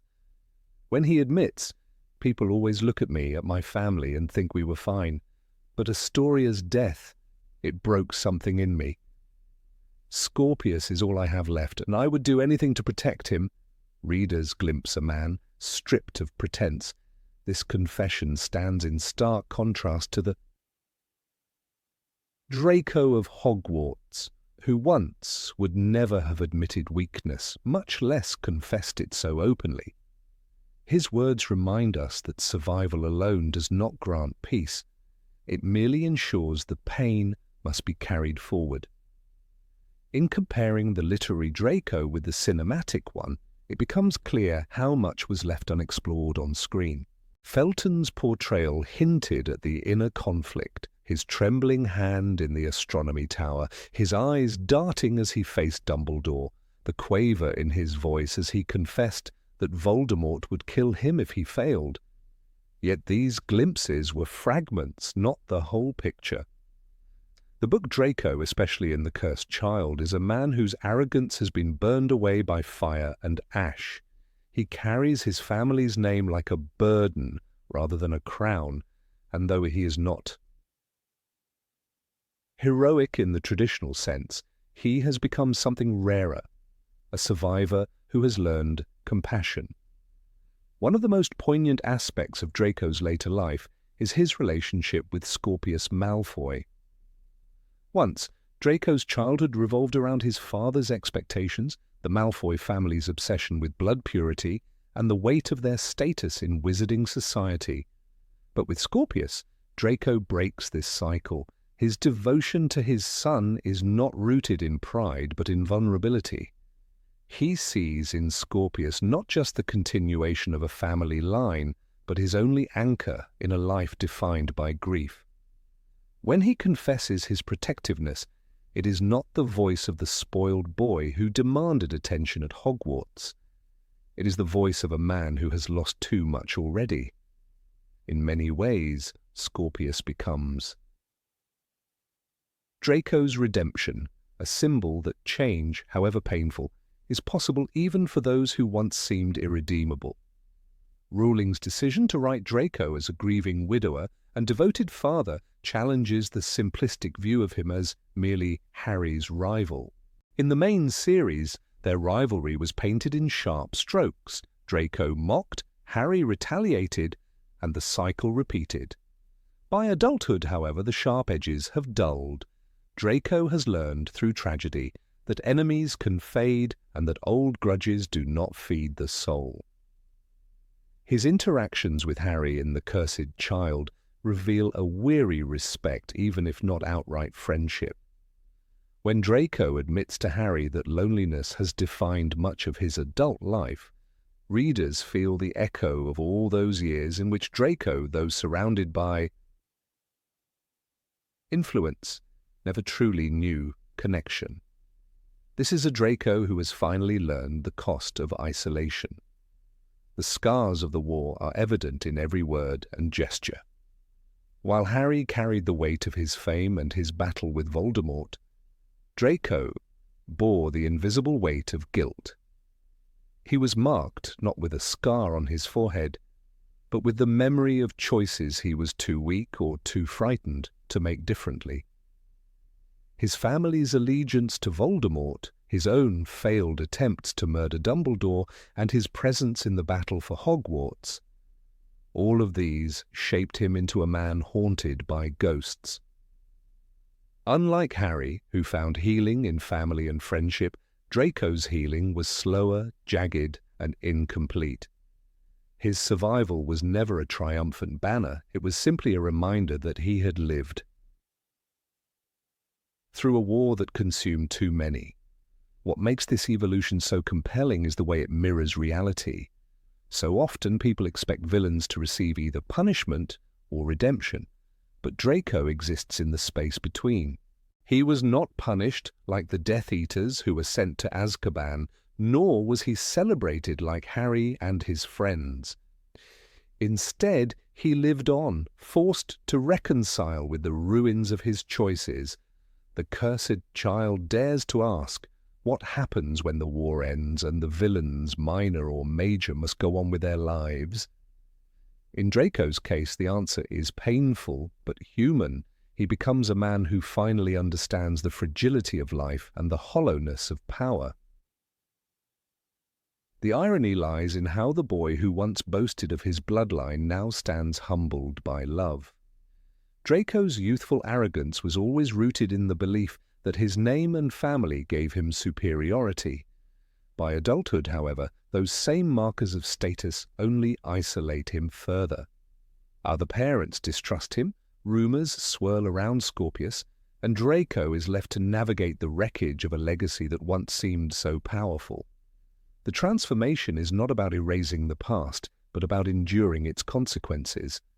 Draco does not become a hero, nor does Rowling pretend that his past cruelty is forgotten. Instead, his later years force him to grow into someone defined not by pride, but by empathy. Astoria's role in this growth cannot be overstated. Though she appears only briefly in canon, her absence in Draco's life is a defining wound. Her death forces him to recognize what he truly valued. Where once he measured his worth in gold and power, he now measures it in the presence of his son. Her memory becomes a quiet compass, guiding him away from the shallow values of his childhood. It is telling that Draco does not remarry or seek status after her loss. Instead, he pours himself into fatherhood, clinging to Scorpius as his last connection to her. The thematic weight of Draco's journey is also underscored by contrast. Compare him to Lucius Malfoy, his father, who never truly changed. Lucius remained bound by fear and ambition, unwilling to shed the skin of his old life. Draco, however, broke free of that cycle, though not without scars. He represents the possibility of growth, even for those raised in darkness. His path diverges sharply from his parents', showing that legacy does not have to dictate destiny.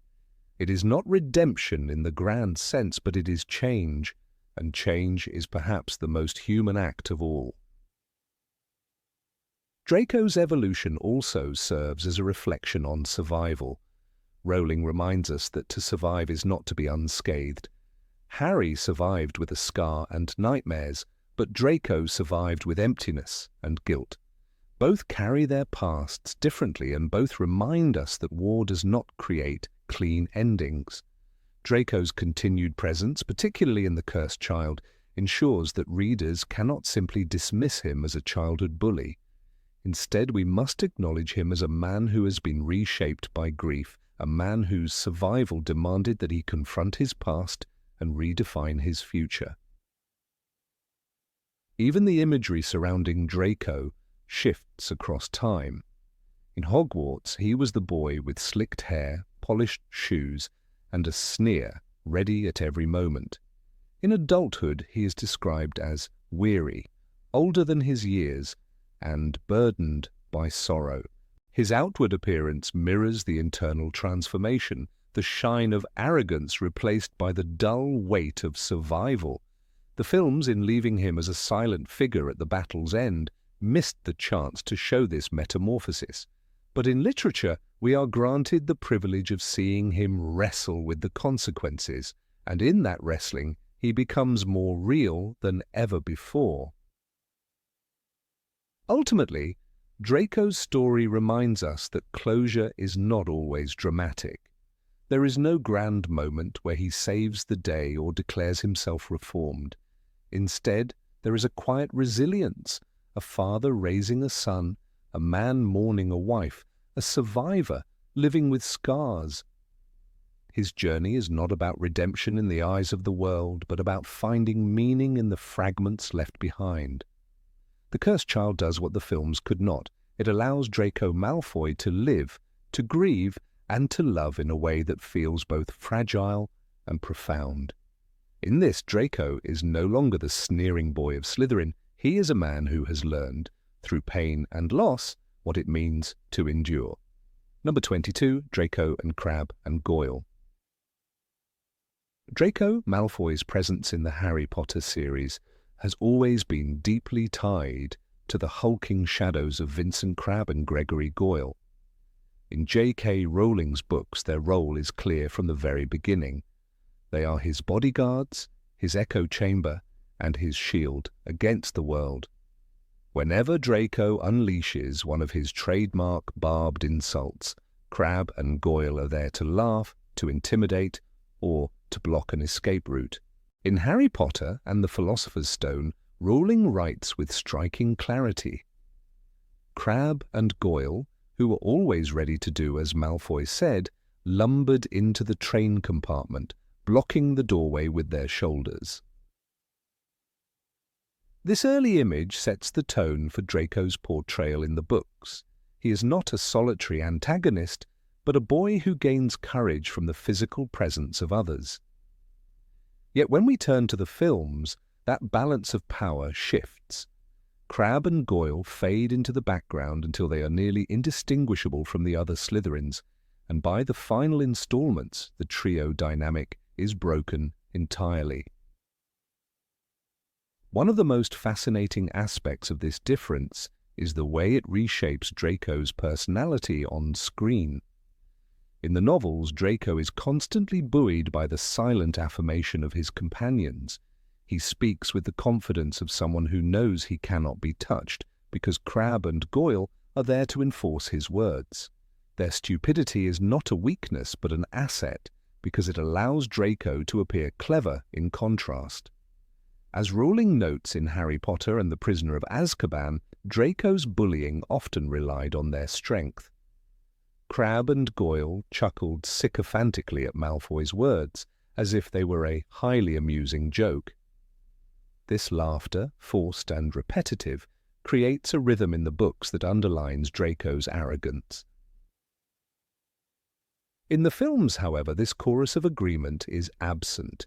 Without their constant presence at his side, Draco's cutting words feel less sharp, his confidence less grounded, and his cruelty less intimidating. This becomes especially clear in Harry Potter and the Chamber of Secrets, where Draco's leadership of the Slytherin Quidditch team hinges on his ability to rally his allies. In the book, Crabbe and Goyle serve as the silent enforcers of Malfoy's will, adding weight to his mocking of Harry's "Weasley is our king" storyline. Their looming presence behind Draco transforms his jabs into public humiliations. But on film, the scene is stripped of much of this atmosphere. The camera lingers on Draco alone, sneering as he taunts Harry, with Crabbe and Goyle reduced to a blur in the background.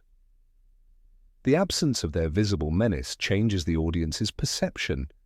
Draco appears more like a spoiled brat than a dangerous ringleader. This subtle shift contributes to the cinematic image of Draco as a boy defined more by his sneer than by any genuine power. The gradual disappearance of Crabbe and Goyle from the films also alters the way viewers interpret Draco's vulnerability. In the novels, his reliance on them underscores his cowardice. When confronted directly, Draco rarely fights alone. In Harry Potter and the Goblet of Fire, Rowling makes this painfully obvious. Crabbe and Goyle were both standing behind him, towering over Harry, looking extremely mean. The intimidation here is a performance orchestrated by Draco, but carried out by his companions. This reliance highlights that Draco himself lacks the raw courage to act without backup. Yet in the films, when Crabbe and Goyle are sidelined, that cowardice is obscured. Instead, Draco comes across as a loner, someone who snarls and postures without the safety net of his allies. Ironically, this makes him seem more self-contained and in some ways more sympathetic. The most dramatic change occurs in Harry Potter and the Deathly Hallows. In the book, Crabbe's fate inside the Room of Requirement is one of the darkest moments in the series. Rowling describes with vivid terror how Crabbe conjures Fiendfear, a magical blaze that spirals out of control. The fire was like a living creature, its flames forming into serpents, chimeras and dragons, and it was all Harry, Ron and Hermione could do to outrun it. Crabbe's recklessness costs him his life, a tragic end for a character who had always been portrayed as little more than muscle. This moment is not only significant because of Crabbe's death, but because it forces Draco into a position of true helplessness. For the first time, his shield is gone, and he must confront the chaos he cannot control. Yet the film strips this away entirely, replacing Crabbe with Blaise Zabini. The weight of Crabbe's death and the narrative symmetry it provides is lost. Without it, Draco's isolation feels less like tragedy and more like a directorial oversight. The substitution of Zabini for Crabbe is particularly telling.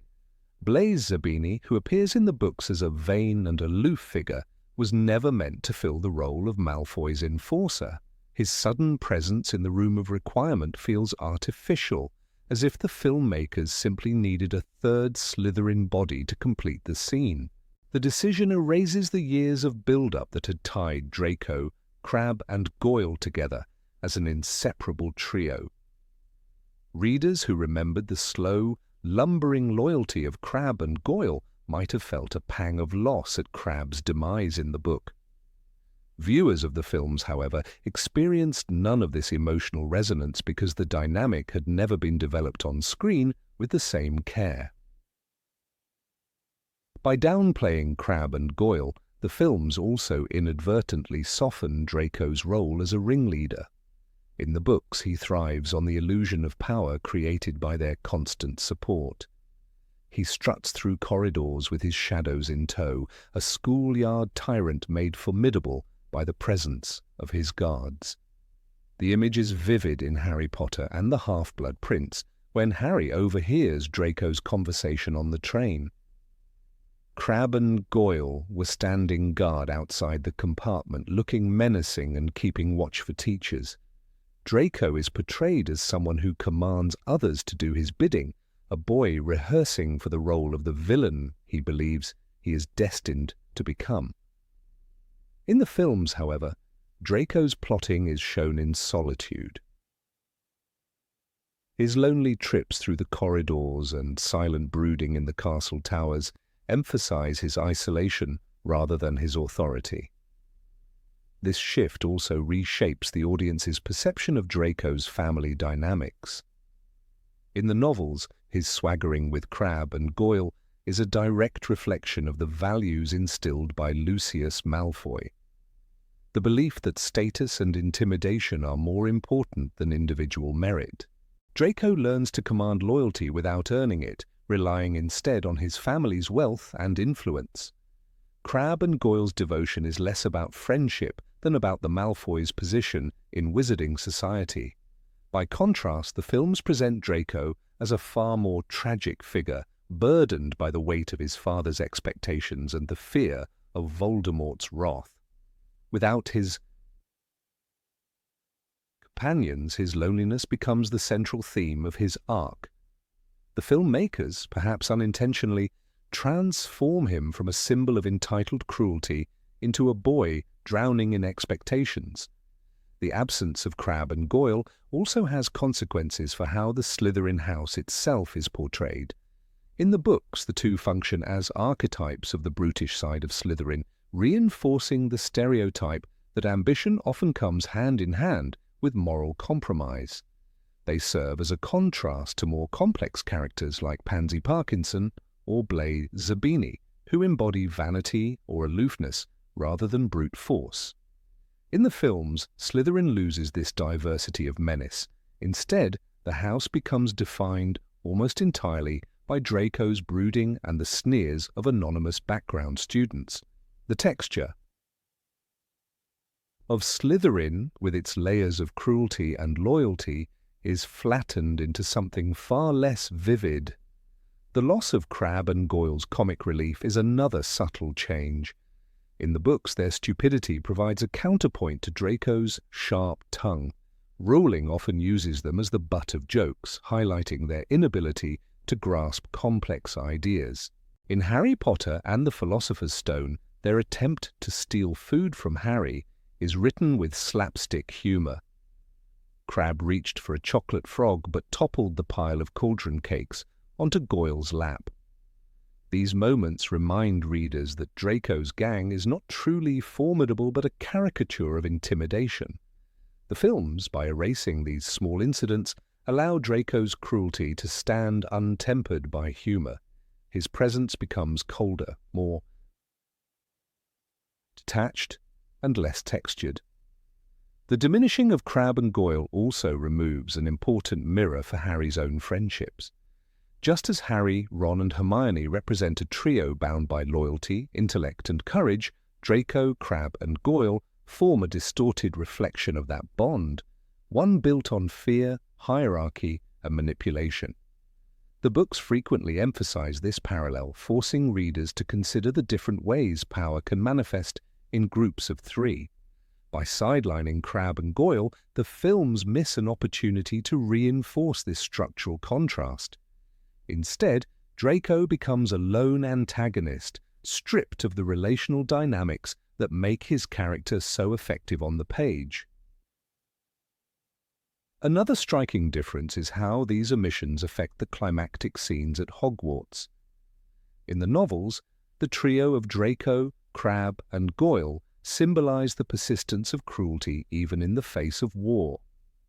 Their intrusion into the Room of Requirement during the Battle of Hogwarts is not random, but a final statement of their loyalty to each other and their house. The fire that consumes Crabbe becomes a literal manifestation of the destructive forces they had always toyed with but never understood. In the films, this scene loses much of its thematic weight. The death of Crabbe is not shown, and the audience never feels the same sense of irreversible loss. What emerges, then, is two very different versions of Draco Malfoy. In the books, he is a boy defined by his entourage, brave only when others shield him, and undone by the loyalty of companions who ultimately meet their doom. In the films, he becomes a solitary figure, more tragic than tyrannical, his cruelty softened by the absence of his brutish shadows. Crabbe and Goyle may not be the most intelligent or developed characters in Rowling's world, but their presence in the books is essential for understanding Draco's evolution. By stripping them away, the films offer a Draco who is easier to pity, but harder to fear. The difference is subtle, but it ripples through the narrative, changing not only how we see Draco, but how we understand the fragile architecture of power and loyalty in the wizarding world. Number 23, Draco and Quirrell's Year. In the first year at Hogwarts, Draco Malfoy was not simply a bully lurking in the corridors. He was written as a constant, almost theatrical presence who set the tone for Harry's early experience of the magical world. Rowling made sure that Malfoy's every sneer and taunt reminded Harry that his life at school would never be simple, even away from Voldemort. The moment on the train when Draco offered his friendship only to insult Ron Weasley moments later was crucial. Harry's choice to reject him created an enmity that would reverberate through every chapter. Of Philosopher's Stone. In the books, this animosity is thick and inescapable. The films, however, dial down this tension, showing Draco more as a background nuisance than a force shaping Harry's perception of his new world. The midnight duel is one of the most telling examples. In the novel, Draco challenges Harry to a duel, playing on Harry's pride and daring him into a situation that could have led to disaster. This invitation was not an innocent schoolboy joke, it was a trap designed to humiliate Harry and perhaps even get him expelled. The result was not a fight, but the unexpected journey that brought Harry, Hermione, Neville and Ron into the forbidden corridors. There they stumbled upon Fluffy, the three-headed dog, far earlier than Dumbledore would have wanted. Rowling's decision to use Draco as the catalyst for this scene was brilliant because it kept the story alive with unpredictable turns. In contrast, the film adaptation erased the duel entirely, leaving Draco's role diminished and Harry's discovery of Hogwarts mysteries less charged with personal rivalry. The Mirror of Erised, too, is linked, however indirectly, to Draco's provocation. By pushing Harry into places he should not be, Draco creates the conditions under which Harry encounters powerful magical artifacts sooner than expected. Although Draco never realizes the consequences of his actions, he is part of the invisible scaffolding that leads Harry deeper into Hogwarts' secrets. In Rowling's narrative structure, Malfoy operates like an irritant, a pebble in the shoe that keeps Harry moving restlessly forward. Without him, the tension of Harry's school life would have been softer, and the sense of constant threat would have come only from Voldemort's hidden presence. The films prefer a more straightforward opposition, Harry against Quirrell, with Draco serving mostly as a pale shadow. The Quidditch season demonstrates another dimension of Draco's role. As the new seeker for Slytherin, Harry is under constant scrutiny, and Draco uses every opportunity to mock his flying abilities. When Harry proves himself by catching the snitch in his first match, Draco's resentment explodes. "Have it your way then, Potter, but you'll soon find out some wizarding families are much better than others," Draco sneered early in the book, and that sentiment haunts every encounter on the field. The novels make Quidditch feel like an extension of their rivalry, a place where school sport becomes a battleground of family pride and blood prejudice. The films, while showcasing spectacular flying scenes, never quite capture the undercurrent of Draco's jealousy, nor the weight it adds to Harry's victories. The Forbidden Forest detention is another episode that shows how Draco's fear and cruelty affect the narrative.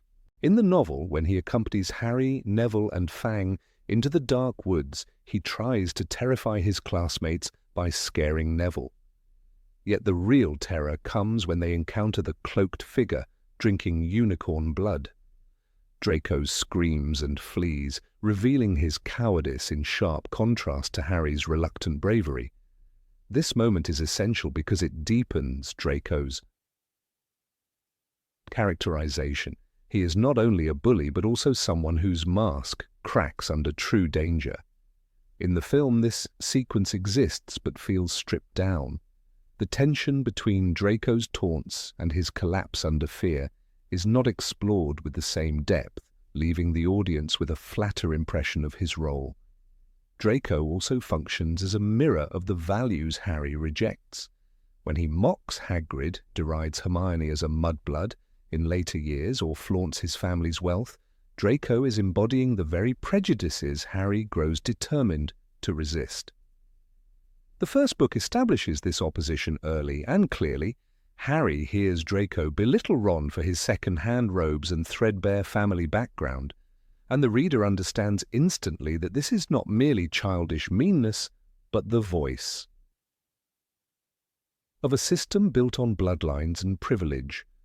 Rowling intended for Draco's sneering voice to echo throughout the story, keeping alive the reminder that Voldemort's ideology is not only in dark corners, but also woven into the daily life of Hogwarts.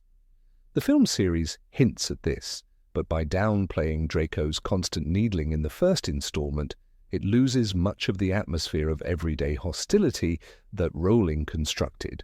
What makes Draco's role in Philosopher's Stone so distinctive is that he is not simply comic relief or a schoolboy foil. He is part of the machinery that drives the narrative. When Harry, Ron, and Hermione sneak around the castle after curfew, often it is because Draco has baited them.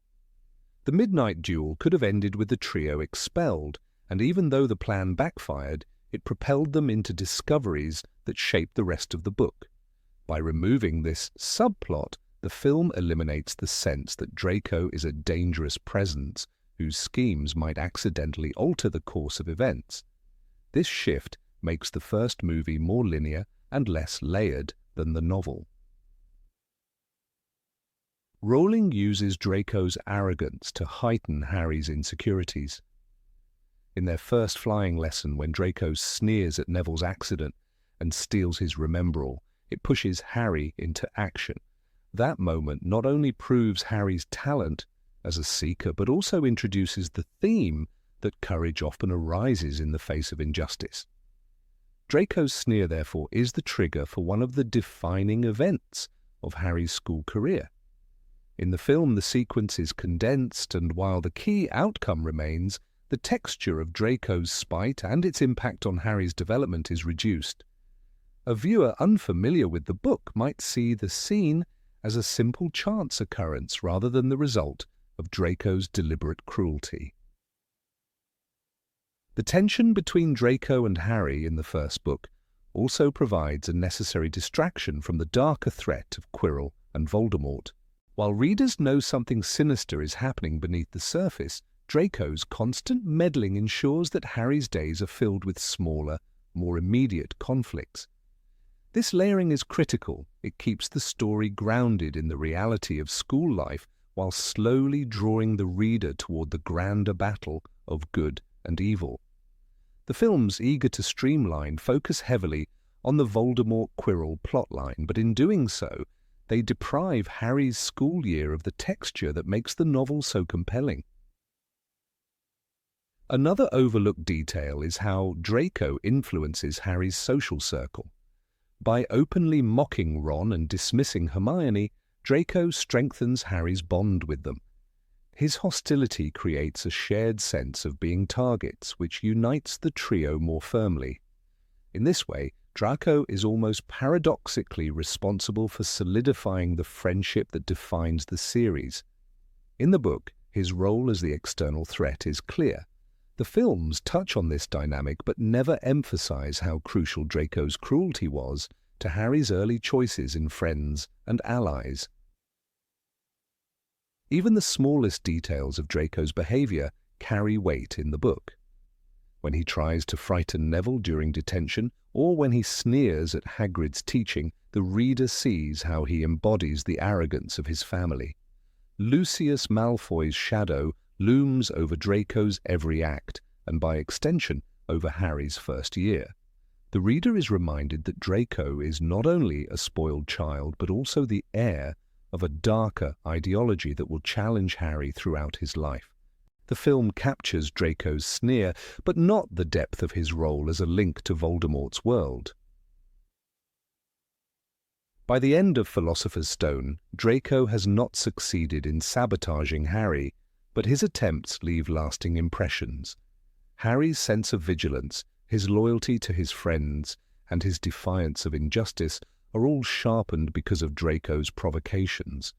Rowling understood that a hero is defined not only by the great villain, but also by the constant smaller adversaries who shape his daily choices. The film adaptation, in smoothing out Draco's importance, misses the chance to highlight how this rivalry prepared Harry for the greater struggles to come. Draco's presence in the first book is therefore a study in how antagonists can serve multiple purposes. He embodies prejudice, provides comic irritation, creates narrative detours, and strengthens the hero's bonds. The duel, the flying lesson, the forbidden forest, and countless sneers remind the reader that Harry's journey is never simple. The film prefers spectacle and clarity, leaving Draco as a secondary annoyance rather than a driver of the story. The difference is subtle but significant. It changes how viewers perceive Draco's importance in Harry's early life and ultimately how his arc develops across the series. Number 24, Draco and Dumbledore. On the Astronomy Tower in Harry Potter and the Half-Blood Prince, the boy we thought we knew is suddenly revealed to be someone else entirely. Draco Malfoy, who spent years sneering at Harry, mocking Hermione and following blindly behind Crabbe and Goyle, stands trembling before Albus Dumbledore with his wand raised. The boy who once delighted in cruelty and superiority is frozen, caught between orders he cannot ignore and a conscience he cannot escape. The book lingers on this moment with pages of inner torment, where the reader sees not a villain, but a terrified child. Dumbledore's calm words cut through Draco's mask. "Draco, Draco, you are not a killer." These words are more than a statement. They are a revelation, one that exposes the limits of Draco's darkness. The films capture the surface of this moment, but much of the depth from J.K. Rowling's text is lost in translation. On screen, Tom Felton's performance communicates fear and trembling, but the trimming of dialogue leaves less space for the reader's understanding of Draco's paralysis. In the book, we sense the heartbeat of hesitation, the sweat on his palms, the wavering grip on his wand. The reader is invited into Draco's struggle to feel how close he is to falling into Voldemort's trap and how desperate he is for a way out. In the film, we only glimpse a shadow of this conflict, a flicker in his eyes rather than the long unraveling of his inner storm. Draco's assignment was not simply a test of loyalty to Voldemort, but a slow poisoning of his childhood. From the moment he accepts the mission to kill Dumbledore, he is no longer the smug boy strutting through the halls of Hogwarts. He becomes thinner, paler, haunted by shadows under his eyes. Even Harry, who despises him, notices the change. The arrogance is replaced by a quiet desperation. He spends months in secret, repairing the vanishing cabinet, burdened by the impossible expectation of murder. When he finally faces Dumbledore, it is not triumph, but terror that fills him. The book paints him as a prisoner of fear, and Dumbledore, with infinite patience, sees the boy still trapped beneath the weight of a Dark Lord's command.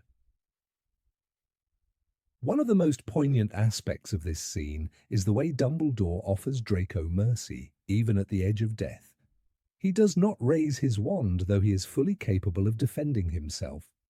Instead, he appeals to Draco's humanity, acknowledging the impossible choice before him. "It is my mercy and not yours that matters now," Dumbledore says, making it clear that he understands the boy's torment. In that tower, the power shifts.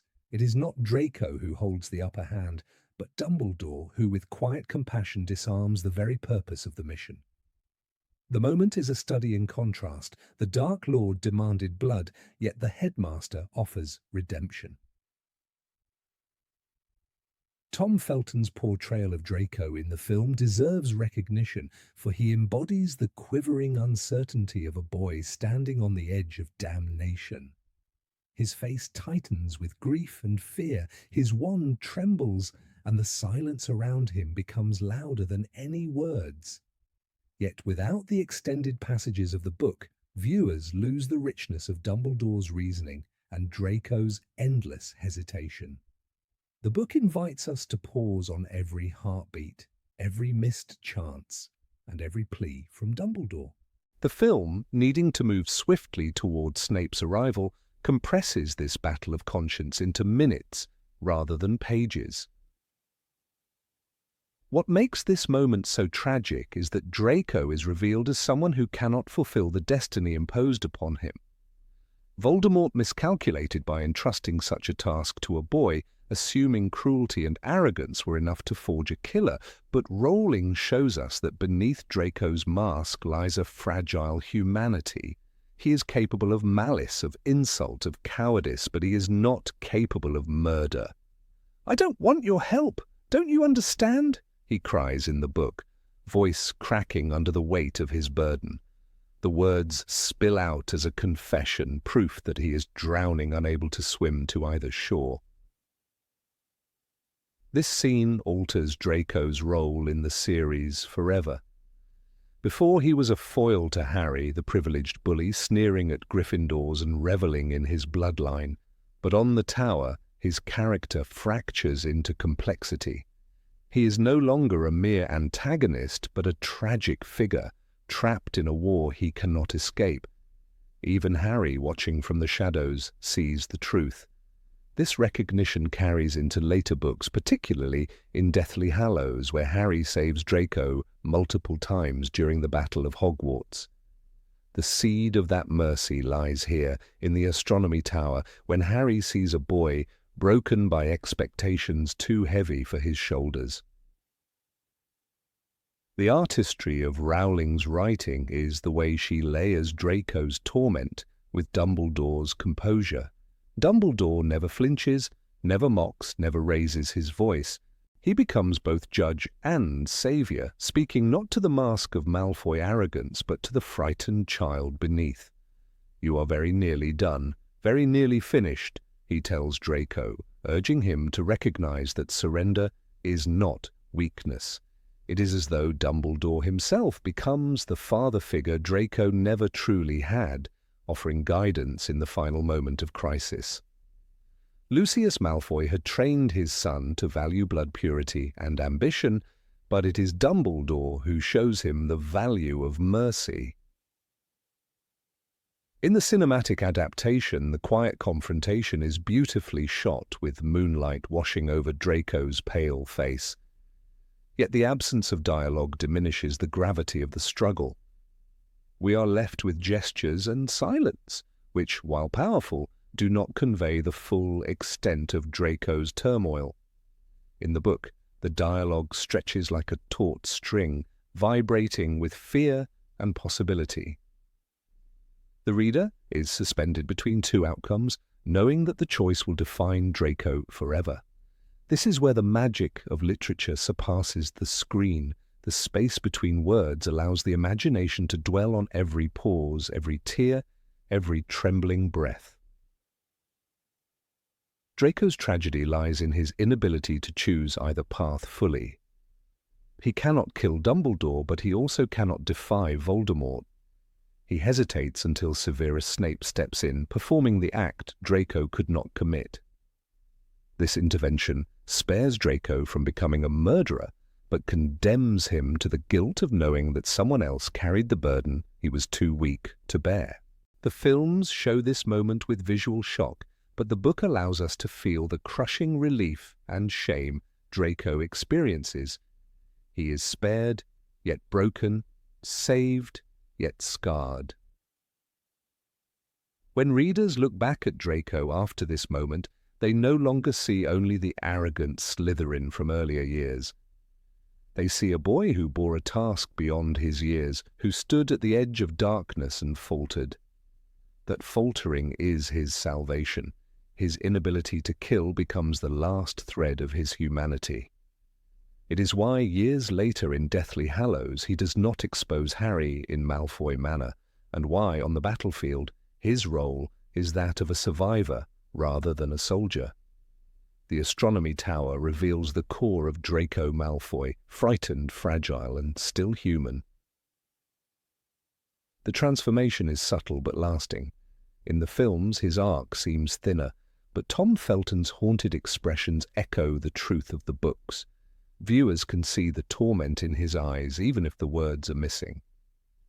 This is the power of performance compensating for adaptation. Though dialogue is trimmed, emotion fills the gaps. Still, those who have read the books know the fuller picture, the deeper hesitation, and the plea of a boy who cannot take a life. The scene is also a testament to Dumbledore's vision of people. He never believed Draco was irredeemable, never reduced him to his family's reputation. His calm, his willingness to face death without resistance, are rooted in his faith that Draco's heart is not wholly corrupted. And he was right. The boy who mocked and sneered could not cross the line into murder. Dumbledore's mercy illuminates the truth that even in the darkest families, the light of conscience can still flicker. In the end, the astronomy tower confrontation is not simply about Draco's failure to kill, but about the triumph of humanity over cruelty. It is about a boy who discovers his own limits and a headmaster who chooses compassion over defense. The films present it as a haunting moment of tension, but the books unfold it as a slow tragedy, allowing us to live within Draco's terror and Dumbledore's mercy. The difference reveals how adaptations can shift perception, yet both forms agree on one essential truth. Draco Malfoy, for all his arrogance and cruelty, was never a killer. Number 25, Draco and the Elder Wand. Draco Malfoy's role in the Harry Potter saga is often overshadowed by the central duel between Harry and Voldemort, yet his significance cannot be dismissed. One of the most striking moments that defines Draco's hidden importance is the chain of allegiance tied to the Elder Wand. The wand, one of the Deathly Hallows and the most powerful in existence, responds not to ownership written in parchment or declared in grandiose speeches, but to the subtle laws of conquest, disarmament, and defeat. In this quiet logic of wand lore, Draco Malfoy becomes a central figure. When he disarmed Albus Dumbledore on the astronomy tower in Harry Potter and the Half-Blood Prince, he unwittingly claimed mastery of the Elder Wand. Though he never touched it, never even knew the extent of what he had done, the bond of allegiance bent toward him, changing the course of the war. The films, with their focus on visual grandeur, largely reduced this revelation to a background detail. In Harry Potter and the Deathly Hallows, Part 2, the Elder Wand's allegiance is acknowledged, but Draco's role is blurred, and the subtle importance of his disarming Dumbledore is left largely unexplored. In the book, however, Harry makes it clear. It was you who disarmed Dumbledore that night at the top of the astronomy tower. Yes, Draco Malfoy, it was you. That single act meant Voldemort was never truly the master of the Elder Wand. His grand attempt to command it was doomed before it began. Yet the films never allow Draco to inhabit this truth, and in doing so, they reduce him from a reluctant catalyst to a silent witness. The astronomy tower scene stands as one of the most pivotal in the series. Draco is torn between duty to his family and his own conscience, standing before Dumbledore with his wand raised, trembling with fear. Dumbledore's calm, almost paternal words strip Draco of bravado and expose the frightened boy underneath the mask of arrogance. In the novel, Draco's disarming spell is not an act of triumph, but of desperation. Still, desperation does not lessen its weight in wand lore. The Elder Wand recognizes defeat in many forms, and in that moment, Draco's spell was enough to strip Dumbledore of defense. What follows, the intervention of Severus Snape, complicates the moral picture, but it does not erase Draco's initial act. His victory, however unintentional, shifted the wand's allegiance. This subtlety is lost in the cinematic portrayal. In the films, the narrative weight is carried almost entirely by Snape's killing curse, which makes Draco's role appear secondary. Yet J.K. Rowling's text insists otherwise. Mastery of the Elder Wand did not pass to Snape with Dumbledore's death, for Snape had not conquered Dumbledore. It lingered with Draco, an irony almost cruel in its precision.